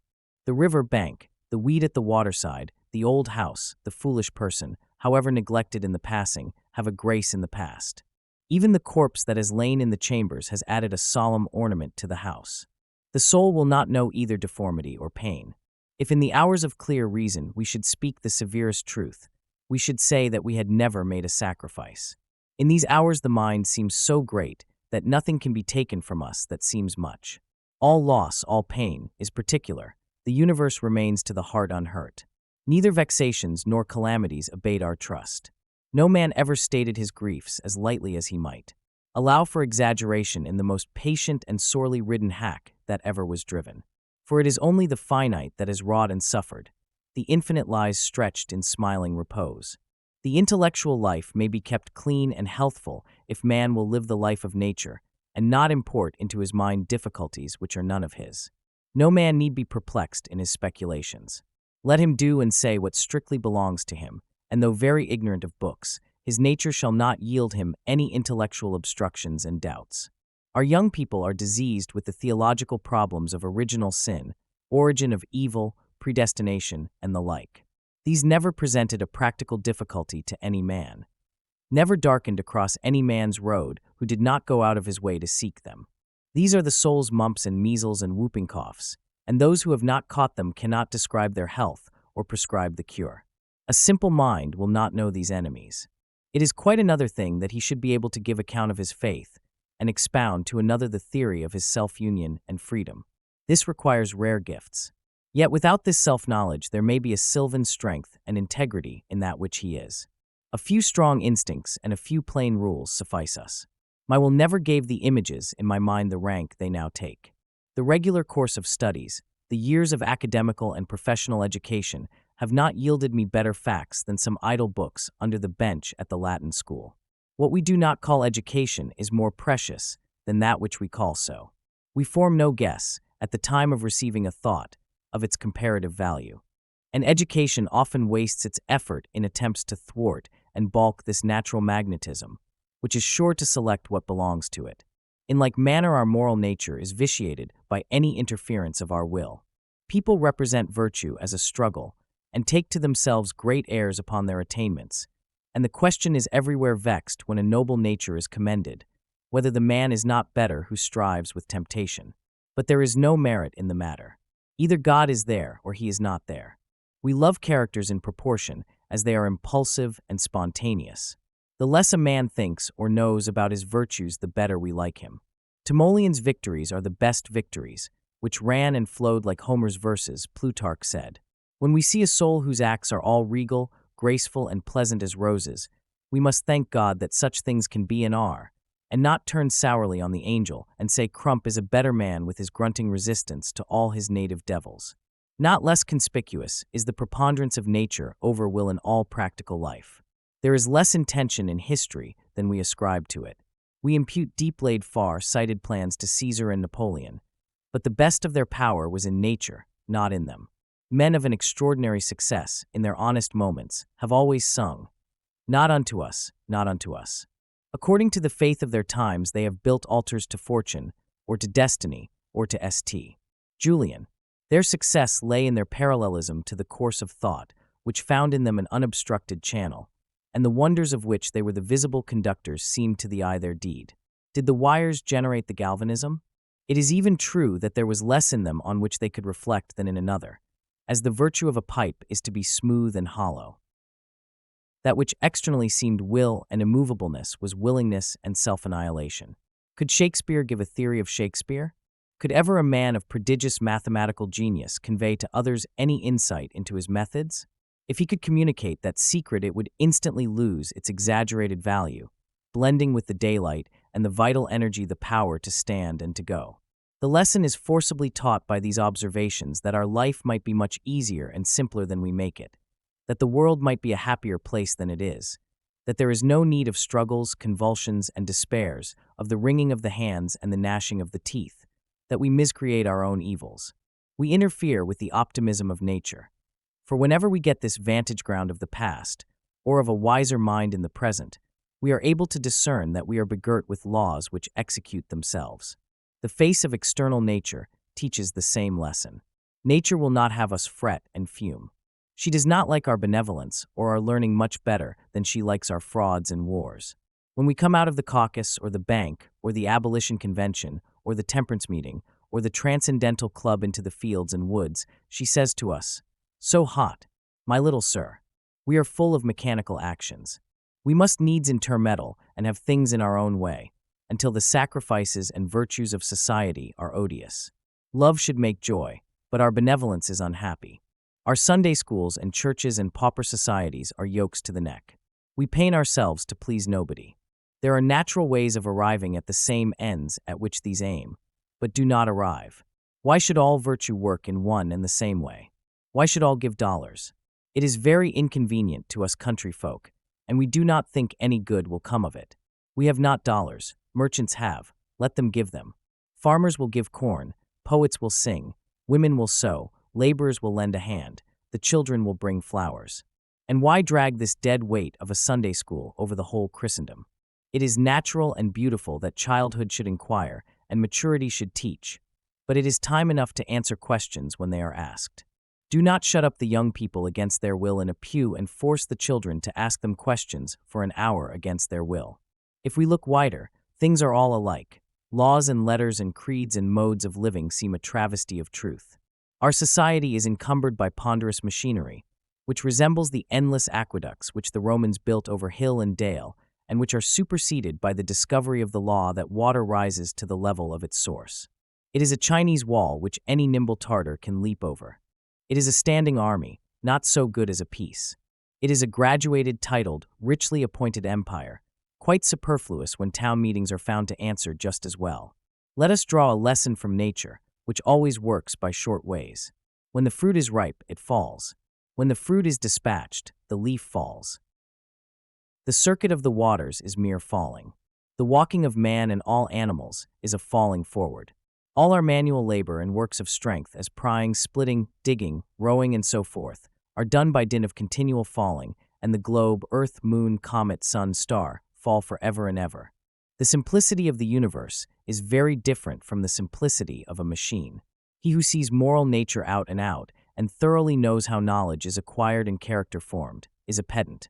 The simplicity of nature is not that which may easily be read, but is inexhaustible. The last analysis can no wise be made. We judge of a man's wisdom by his hope, knowing that the perception of the inexhaustibleness of nature is an immortal youth. The wild fertility of nature is felt in comparing our rigid names and reputations with our fluid consciousness. We pass in the world for sects and schools, for erudition and piety, and we are all the time jejune babes. One sees very well how Pyrrhonism grew up. Every man sees that he is that middle point whereof everything may be affirmed and denied with equal reason. He is old, he is young, he is very wise, he is altogether ignorant. He hears and feels what you say of the seraphim and of the tin peddler. There is no permanent wise man except in the figment of the Stoics. We side with the hero, as we read or paint, against the coward and the robber. But we have been ourselves that coward and robber, and shall be again, not in the low circumstance, but in comparison with the grandeurs possible to the soul.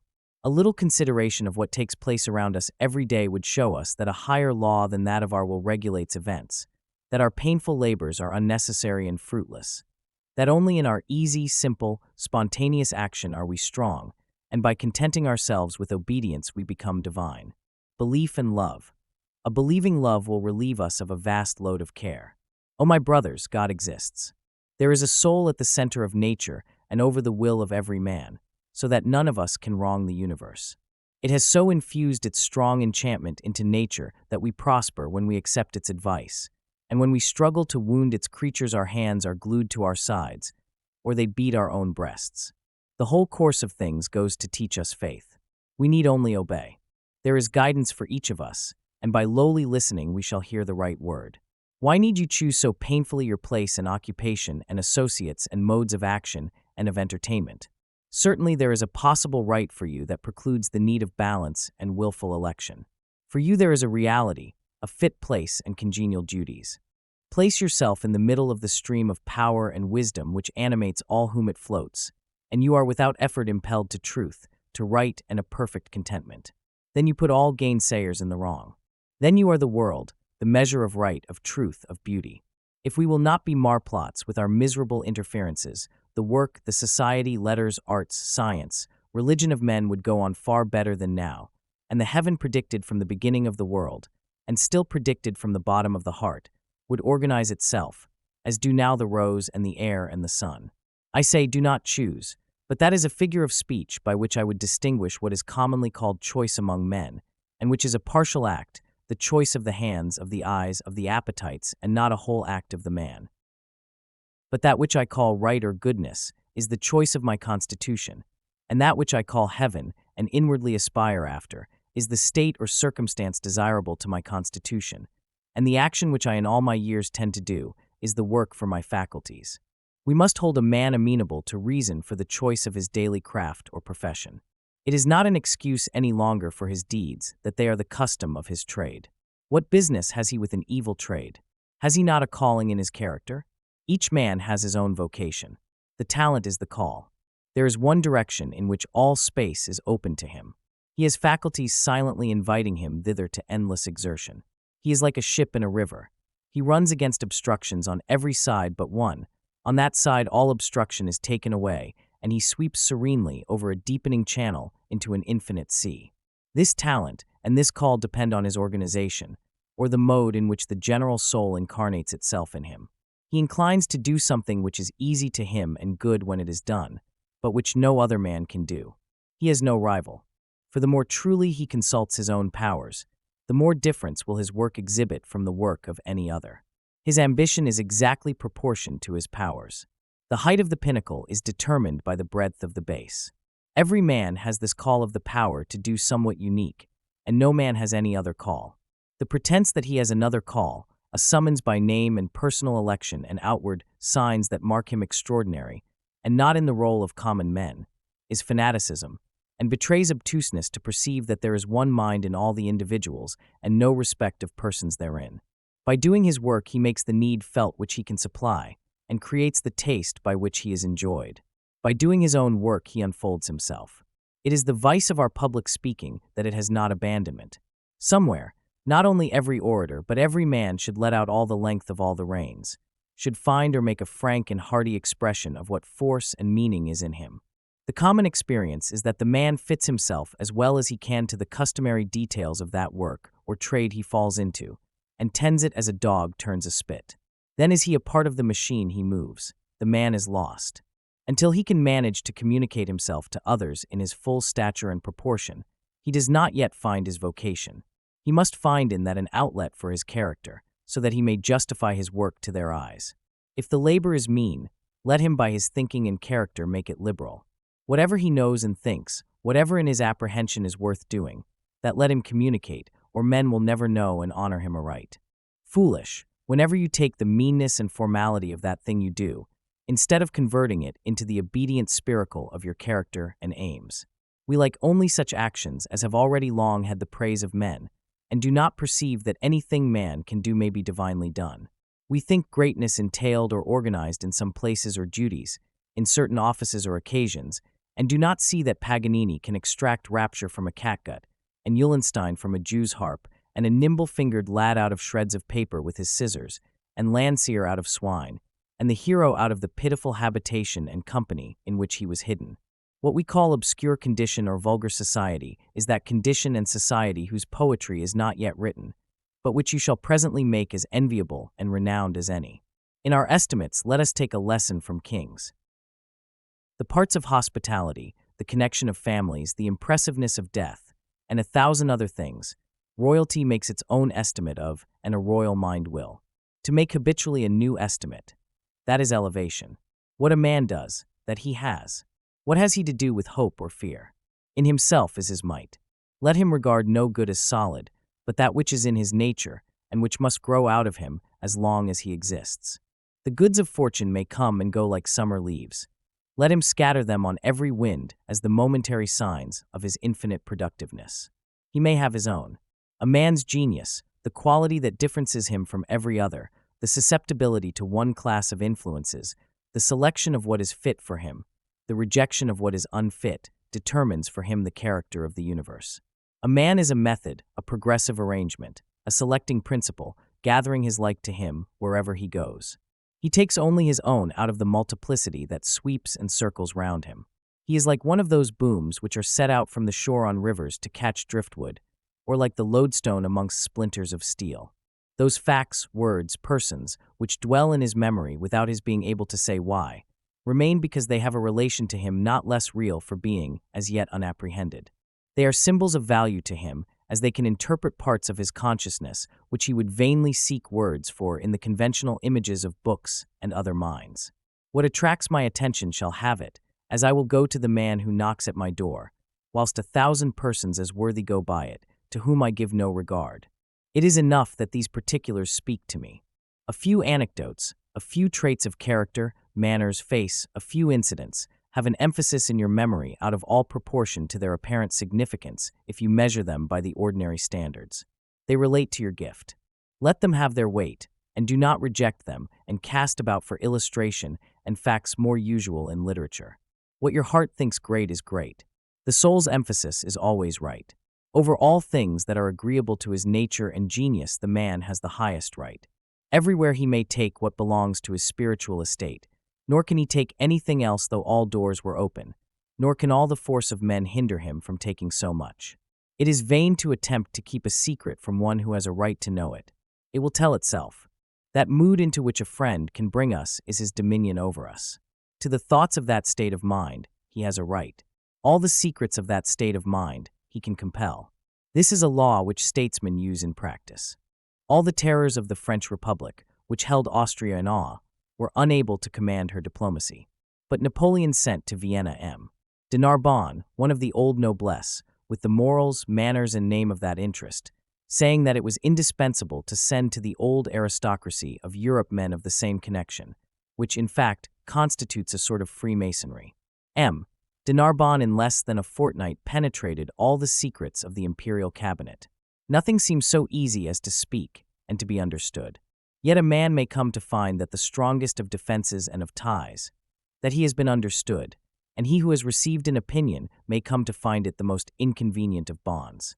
If a teacher have any opinion which he wishes to conceal, his pupils will become as fully indoctrinated into that as into any which he publishes. If you pour water into a vessel twisted into coils and angles, it is vain to say, I will pour it only into this or that. It will find its level in all.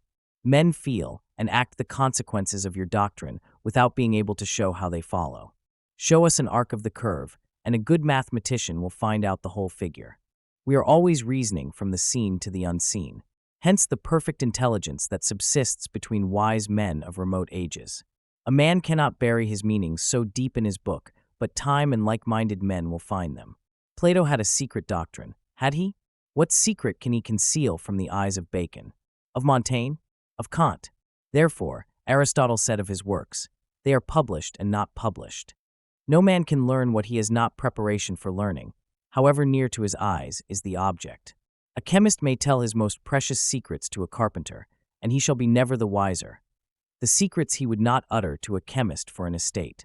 God screens us evermore from premature ideas.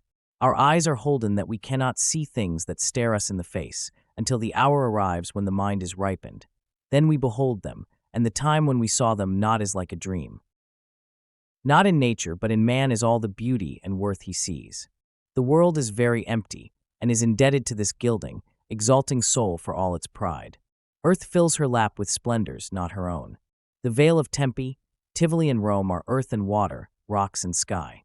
There are as good earth and water in 1,000 places, yet how unaffecting. People are not the better for the sun and moon, the horizon and the trees, as it is not observed that the keepers of Roman galleries or the valets of painters have any elevation of thought, or that librarians are wiser men than others. There are graces in the demeanor of a polished and noble person which are lost upon the eye of a churl. These are like the stars whose light has not yet reached us. He may see what he mocketh. Our dreams are the sequel of our waking knowledge. The visions of the night bear some proportion to the visions of the day. Hideous dreams are exaggerations of the sins of the day. We see our evil affections embodied in bad physiognomies. On the Alps the traveler sometimes beholds his own shadow magnified to a giant, so that every gesture of his hand is terrific. My children, said an old man to his boys scared by a figure in the dark entry, my children, you will never see anything worse than yourselves.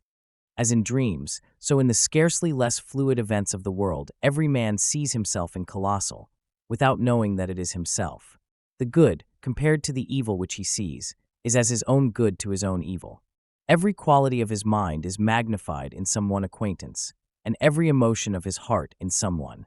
He is like a quincunx of trees which counts 5, east, west, north, or south, or an initial, medial, and terminal acrostic. And why not? He cleaves to one person and avoids another, according to their likeness or unlikeness to himself, truly seeking himself in his associates and moreover in his trade and habits and gestures and meats and drinks, and comes at last to be faithfully represented by every view you take of his circumstances. He may read what he writes. What can we see or acquire but what we are?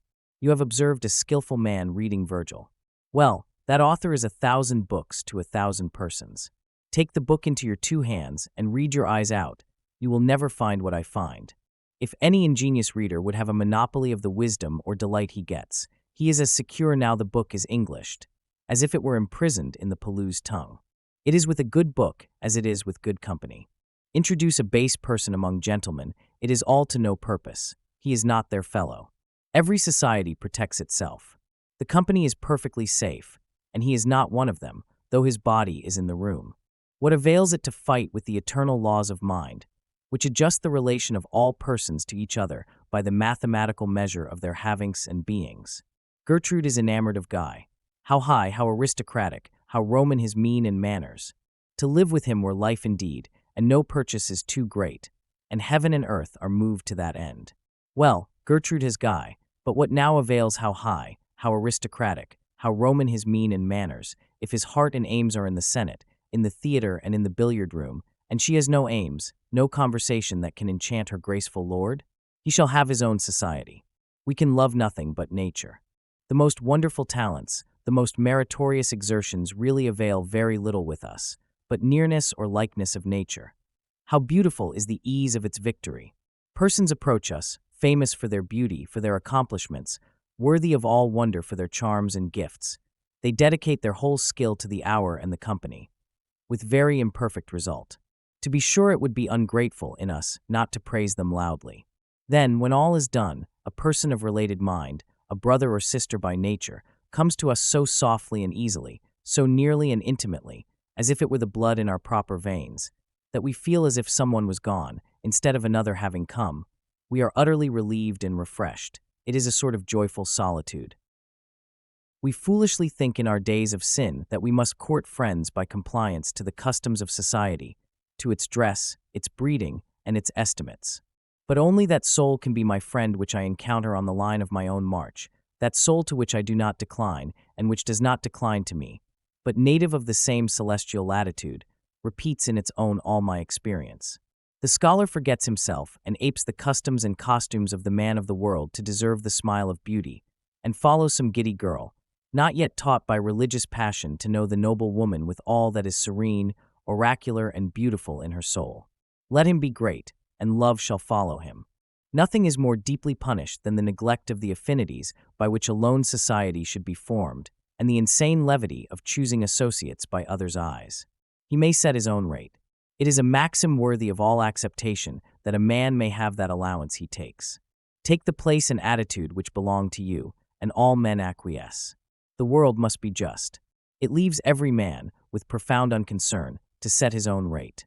Hero or driveler, it meddles not in the matter. It will certainly accept your own measure of your doing and being, whether you sneak about and deny your own name, or whether you see your work produced to the concave sphere of the heavens, one with the revolution of the stars. The same reality pervades all teaching. The man may teach by doing, and not otherwise. If he can communicate himself, he can teach, but not by words. He teaches who gives, and he learns who receives. There is no teaching until the pupil is brought into the same state or principle in which you are. A transfusion takes place. He is you and you are he. Then is a teaching, and by no unfriendly chance or bad company can he ever quite lose the benefit. But your propositions run out of one ear as they ran in at the other. We see it advertised that Mr. Grand will deliver an oration on the 4th of July, and Mr. Hand before the Mechanics' Association, and we do not go thither, because we know that these gentlemen will not communicate their own character and experience to the company. If we had reason to expect such a confidence, we should go through all inconvenience and opposition. The sick would be carried in litters. But a public oration is an escapade, a non-committal, an apology, a gag, and not a communication, not a speech, not a man. A like nemesis presides over all intellectual works. We have yet to learn that the thing uttered in words is not therefore affirmed. It must affirm itself, or no forms of logic or of oath can give it evidence. The sentence must also contain its own apology for being spoken. The effect of any writing on the public mind is mathematically measurable by its depth of thought. How much water does it draw? If it awaken you to think, if it lift you from your feet with the great voice of eloquence, then the effect is to be wide, slow, permanent, over the minds of men. If the pages instruct you not, they will die like flies in the hour. The way to speak and write what shall not go out of fashion is to speak and write sincerely. The argument which has not power to reach my own practice, I may well doubt will fail to reach yours. But take Sidney's maxim. Look in thy heart and write. He that writes to himself writes to an eternal public. That statement only is fit to be made public, which you have come at in attempting to satisfy your own curiosity. The writer who takes his subject from his ear and not from his heart should know that he has lost as much as he seems to have gained, and when the empty book has gathered all its praise, and half the people say, "What poetry! What genius!" it still needs fuel to make fire. That only profits which is profitable. Life alone can impart life. And though we should burst, we can only be valued as we make ourselves valuable. There is no luck in literary reputation. They who make up the final verdict upon every book are not the partial and noisy readers of the hour when it appears, but a court as of angels, a public not to be bribed, not to be entreated and not to be overawed, decides upon every man's title to fame. Only those books come down which deserve to last. Gilt edges, vellum and morocco, and presentation copies to all the libraries will not preserve a book in circulation beyond its intrinsic date. It must go with all Walpole's noble and royal authors to its fate. Blackmore, Kotzebue, or Pollock may endure for a night, but Moses and Homer stand forever. There are not in the world at any one time more than a dozen persons who read and understand Plato. Never enough to pay for an edition of his works. Yet to every generation these come duly down, for the sake of those few persons, as if God brought them in his hand. No book, said Bentley, was ever written down by any but itself. The permanence of all books is fixed by no effort, friendly or hostile, but by their own specific gravity, or the intrinsic importance of their contents to the constant mind of man. Do not trouble yourself too much about the light on your statue, said Michelangelo to the young sculptor. The light of the public square will test its value. In like manner, the effect of every action is measured by the depth of the sentiment from which it proceeds. The great man knew not that he was great. It took a century or two for that fact to appear. What he did because he must. It was the most natural thing in the world, and grew out of the circumstances of the moment. But now everything he did, even to the lifting of his finger or the eating of bread, looks large, all related, and is called an institution. These are the demonstrations in a few particulars of the genius of nature. They show the direction of the stream. But the stream is blood, every drop is alive. Truth has not single victories. All things are its organs, not only dust and stones, but errors and lies. The laws of disease, physicians say, are as beautiful as the laws of health. Our philosophy is affirmative and readily accepts the testimony of negative facts, as every shadow points to the sun. By a divine necessity, every fact in nature is constrained to offer its testimony. Human character evermore publishes itself. The most fugitive deed and word, the mere air of doing a thing, the intimated purpose, expresses character. If you act, you show character. If you sit still, if you sleep, you show it. You think because you have spoken nothing when others spoke, and have given no opinion on the times, on the church, on slavery, on marriage, on socialism, on secret societies, on the college, on parties and persons, that your verdict is still expected with curiosity as a reserved wisdom. Far otherwise, your silence answers very loud. You have no oracle to utter, and your fellow men have learned that you cannot help them, for oracles speak. Doth not wisdom cry, and understanding put forth her voice? Dreadful limits are set in nature to the powers of dissimulation. Truth tyrannizes over the unwilling members of the body. Faces never lie, it is said. No man need be deceived who will study the changes of expression. When a man speaks the truth in the spirit of truth, his eye is as clear as the heavens. When he has base ends and speaks falsely, the eye is muddy and sometimes a squint. I have heard an experienced counselor say that he never feared the effect upon a jury of a lawyer who does not believe in his heart that his client ought to have a verdict.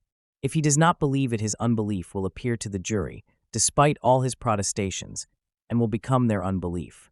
This is that law whereby a work of art, of whatever kind, sets us in the same state of mind wherein the artist was when he made it. That which we do not believe we cannot adequately say, though we may repeat the words never so often. It was this conviction which Swedenborg expressed when he described a group of persons in the spiritual world endeavoring in vain to articulate a proposition which they did not believe. But they could not, though they twisted and folded their lips even to indignation. A man passes for that he is worth. Very idle is all curiosity concerning other people's estimate of us, and all fear of remaining unknown is not less so. If a man know that he can do anything, that he can do it better than anyone else, He has a pledge of the acknowledgement of that fact by all persons. The world is full of judgment days, and into every assembly that a man enters, in every action he attempts, he is gauged and stamped. In every troop of boys that whoop and run in each yard and square, a newcomer is as well and accurately weighed in the course of a few days and stamped with his right number, as if he had undergone a formal trial of his strength, speed, and temper. A stranger comes from a distant school, with better dress, with trinkets in his pockets, with airs and pretensions. An older boy says to himself, "It's of no use, we shall find him out tomorrow." What has he done? Is the divine question which searches men and transpierces every false reputation. A fop may sit in any chair of the world, nor be distinguished for his hour from Homer and Washington.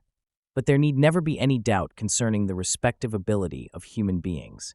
Pretension may sit still, but cannot act. Pretension never feigned an act of real greatness. Pretension never wrote an Iliad, nor drove back Xerxes, nor Christianized the world, nor abolished slavery. As much virtue as there is, so much appears. As much goodness as there is, so much reverence it commands. All the devils respect virtue. The high, the generous, the self-devoted sect will always instruct and command mankind. Never was a sincere word utterly lost. Never a magnanimity fell to the ground, but there is some heart to greet and accept it unexpectedly. A man passes for that he is worth. What he is engraves itself on his face, on his form, on his fortunes, in letters of light. Concealment avails him nothing, boasting nothing. There is confession in the glances of our eyes, in our smiles, in salutations, and the grasp of hands. His sin bedaubs him, mars all his good impression. Men know not why they do not trust him, but they do not trust him.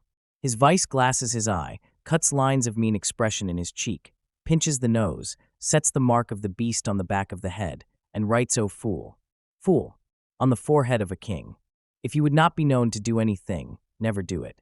A man may play the fool in the drifts of a desert, but every grain of sand shall seem to see. He may be a solitary eater, but he cannot keep his foolish counsel. A broken complexion, a swinish look, ungenerous acts, and the want of due knowledge, all blab. Can a cook, a chiffinch, an Iachimo be mistaken for Zeno or Paul? Confucius exclaimed, "How can a man be concealed? How can a man be concealed?"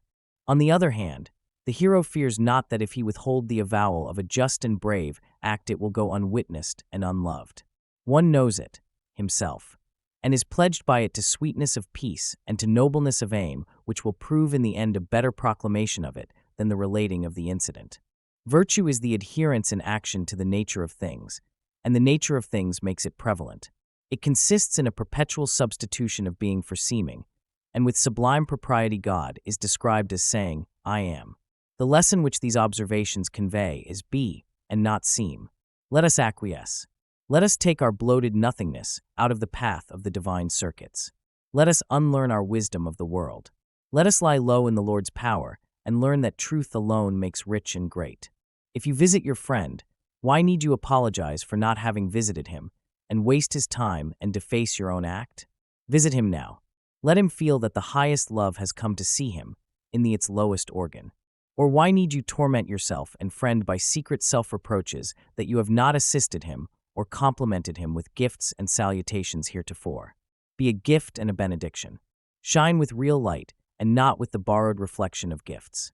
Common men are apologies for men. They bow the head, excuse themselves with prolix reasons, and accumulate appearances because the substance is not. We are full of these superstitions of sense, the worship of magnitude.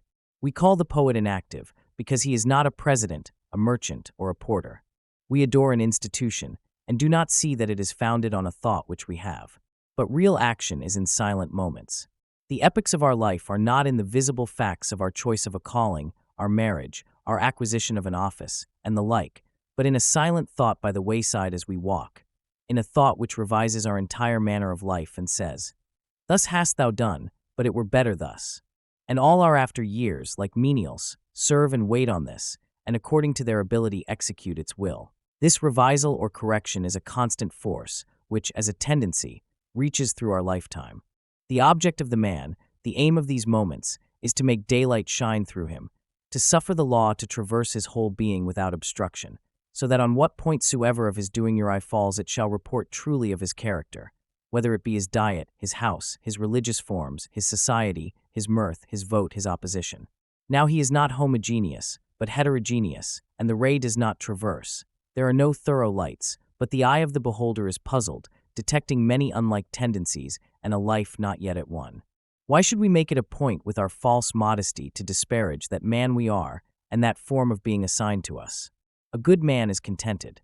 I love and honor Epaminondas, but I do not wish to be Epaminondas. I hold it more just to love the world of this hour than the world of his hour. Nor can you, if I am true, excite me to the least uneasiness by saying, "He acted and thou sittest still." I see action to be good, when the need is, and sitting still to be also good. Epaminondas, if he was the man I take him for, would have sat still with joy and peace, if his lot had been mine. Heaven is large, and affords space for all modes of love and fortitude. Why should we be busybodies and superserviceable? Action and inaction are alike to the true. One piece of the tree is cut for a weathercock, and one for the sleeper of a bridge. The virtue of the wood is apparent in both. I desire not to disgrace the soul. The fact that I am here certainly shows me that the soul had need of an organ here. Shall I not assume the post? Shall I skulk and dodge and duck with my unseasonable apologies and vain modesty, and imagine my being here impertinent? Less pertinent than Epaminondas or Homer being there, and that the soul did not know its own needs? Besides, without any reasoning on the matter, I have no discontent.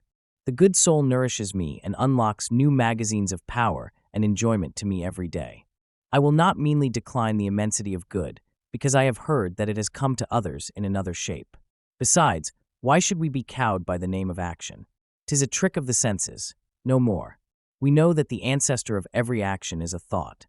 The poor mind does not seem to itself to be anything unless it have an outside badge. Some gented diet, or Quaker coat, or Calvinistic prayer meeting, or philanthropic society, or a great donation, or a high office, or anyhow some wild contrasting action to testify that it is somewhat. The rich mind lies in the sun and sleeps, and is nature. To think is to act. Let us, if we must have great actions, make our own so. All action is of an infinite elasticity, and the least admits of being inflated with the celestial air until it eclipses the sun and moon. Let us seek one peace by fidelity. Let me heed my duties. Why need I go gaddying into the scenes and philosophy of Greek and Italian history before I have justified myself to my benefactors? How dare I read Washington's campaigns when I have not answered the letters of my own correspondents? Is not that a just objection to much of our reading? It is a pusillanimous desertion of our work to gaze after our neighbors. It is peeping. Byron says of Jack Bunting, "He knew not what to say, and so he swore." I may say it of our preposterous use of books. He knew not what to do, and so he read. I can think of nothing to fill my time with, and I find the life of Brant. It is a very extravagant compliment to pay to Brant, or to General Schuyler, or to General Washington. My time should be as good as their time. My facts, my net of relations, as good as theirs, or either of theirs. Rather let me do my work so well that other idlers, if they choose, may compare my texture with the texture of these, and find it identical with the best. This overestimate of the possibilities of Paul and Pericles, this underestimate of our own, comes from a neglect of the fact of an identical nature. Bonaparte knew but one merit, and rewarded in one and the same way the good soldier, the good astronomer, the good poet, the good player. The poet uses the names of Caesar, of Tamerlane, of Bonduca, of Belisarius. The painter uses the conventional story of the Virgin Mary, of Paul, of Peter. He does not therefore defer to the nature of these accidental men, of these stock heroes. If the poet write a true drama, then he is Caesar, and not the player of Caesar. Then the selfsame strain of thought, emotion is pure, wit is subtle, motions is swift, mounting, extravagant, and a heart is great, self-sufficing, dauntless, which on the waves of its love and hope can uplift all that is reckoned solid and precious in the world. Palaces, gardens, money, navies, kingdoms, marking its own incomparable worth by the slight it casts on these gods of men. These all are his, and by the power of these he rouses the nations. Let a man believe in God, and not in names and places and persons. Let the great soul incarnated in some woman's form, poor and sad and single, in some Dolly or Joan, go out to service, and sweep chambers and scour floors, and its effulgent daybeams cannot be muffled or hid. But to sweep and scour will instantly appear supreme and beautiful actions, the top and radiance of human life, and all people will get mops and brooms, until lo, Suddenly the great soul has enshrined itself in some other form and done some other deed, and that is now the flower and head of all living nature. We are the photometers, we the irritable gold leaf and tinfoil that measure the accumulations of the subtle element. We know the authentic effects of the true fire through every one of its million disguises. Thank you all for listening to this exploration of Emerson's timeless essay. Self-Reliance teaches us that true power comes from within, from trusting our own thoughts, instincts, and convictions rather than conforming to society's expectations. Emerson challenges us to embrace our uniqueness, to understand that consistency is often the enemy of greatness, and that following our inner voice is the truest path to fulfillment. His philosophy reminds us that every person contains divine potential waiting to be expressed, and that by courageously following our individual truth, we not only liberate ourselves but inspire others to do the same. If you've been inspired by these principles of self-trust and authenticity, please subscribe to the Success Principles channel for more philosophical insights that can transform your life. Remember, nothing is at last sacred but the integrity of your own mind.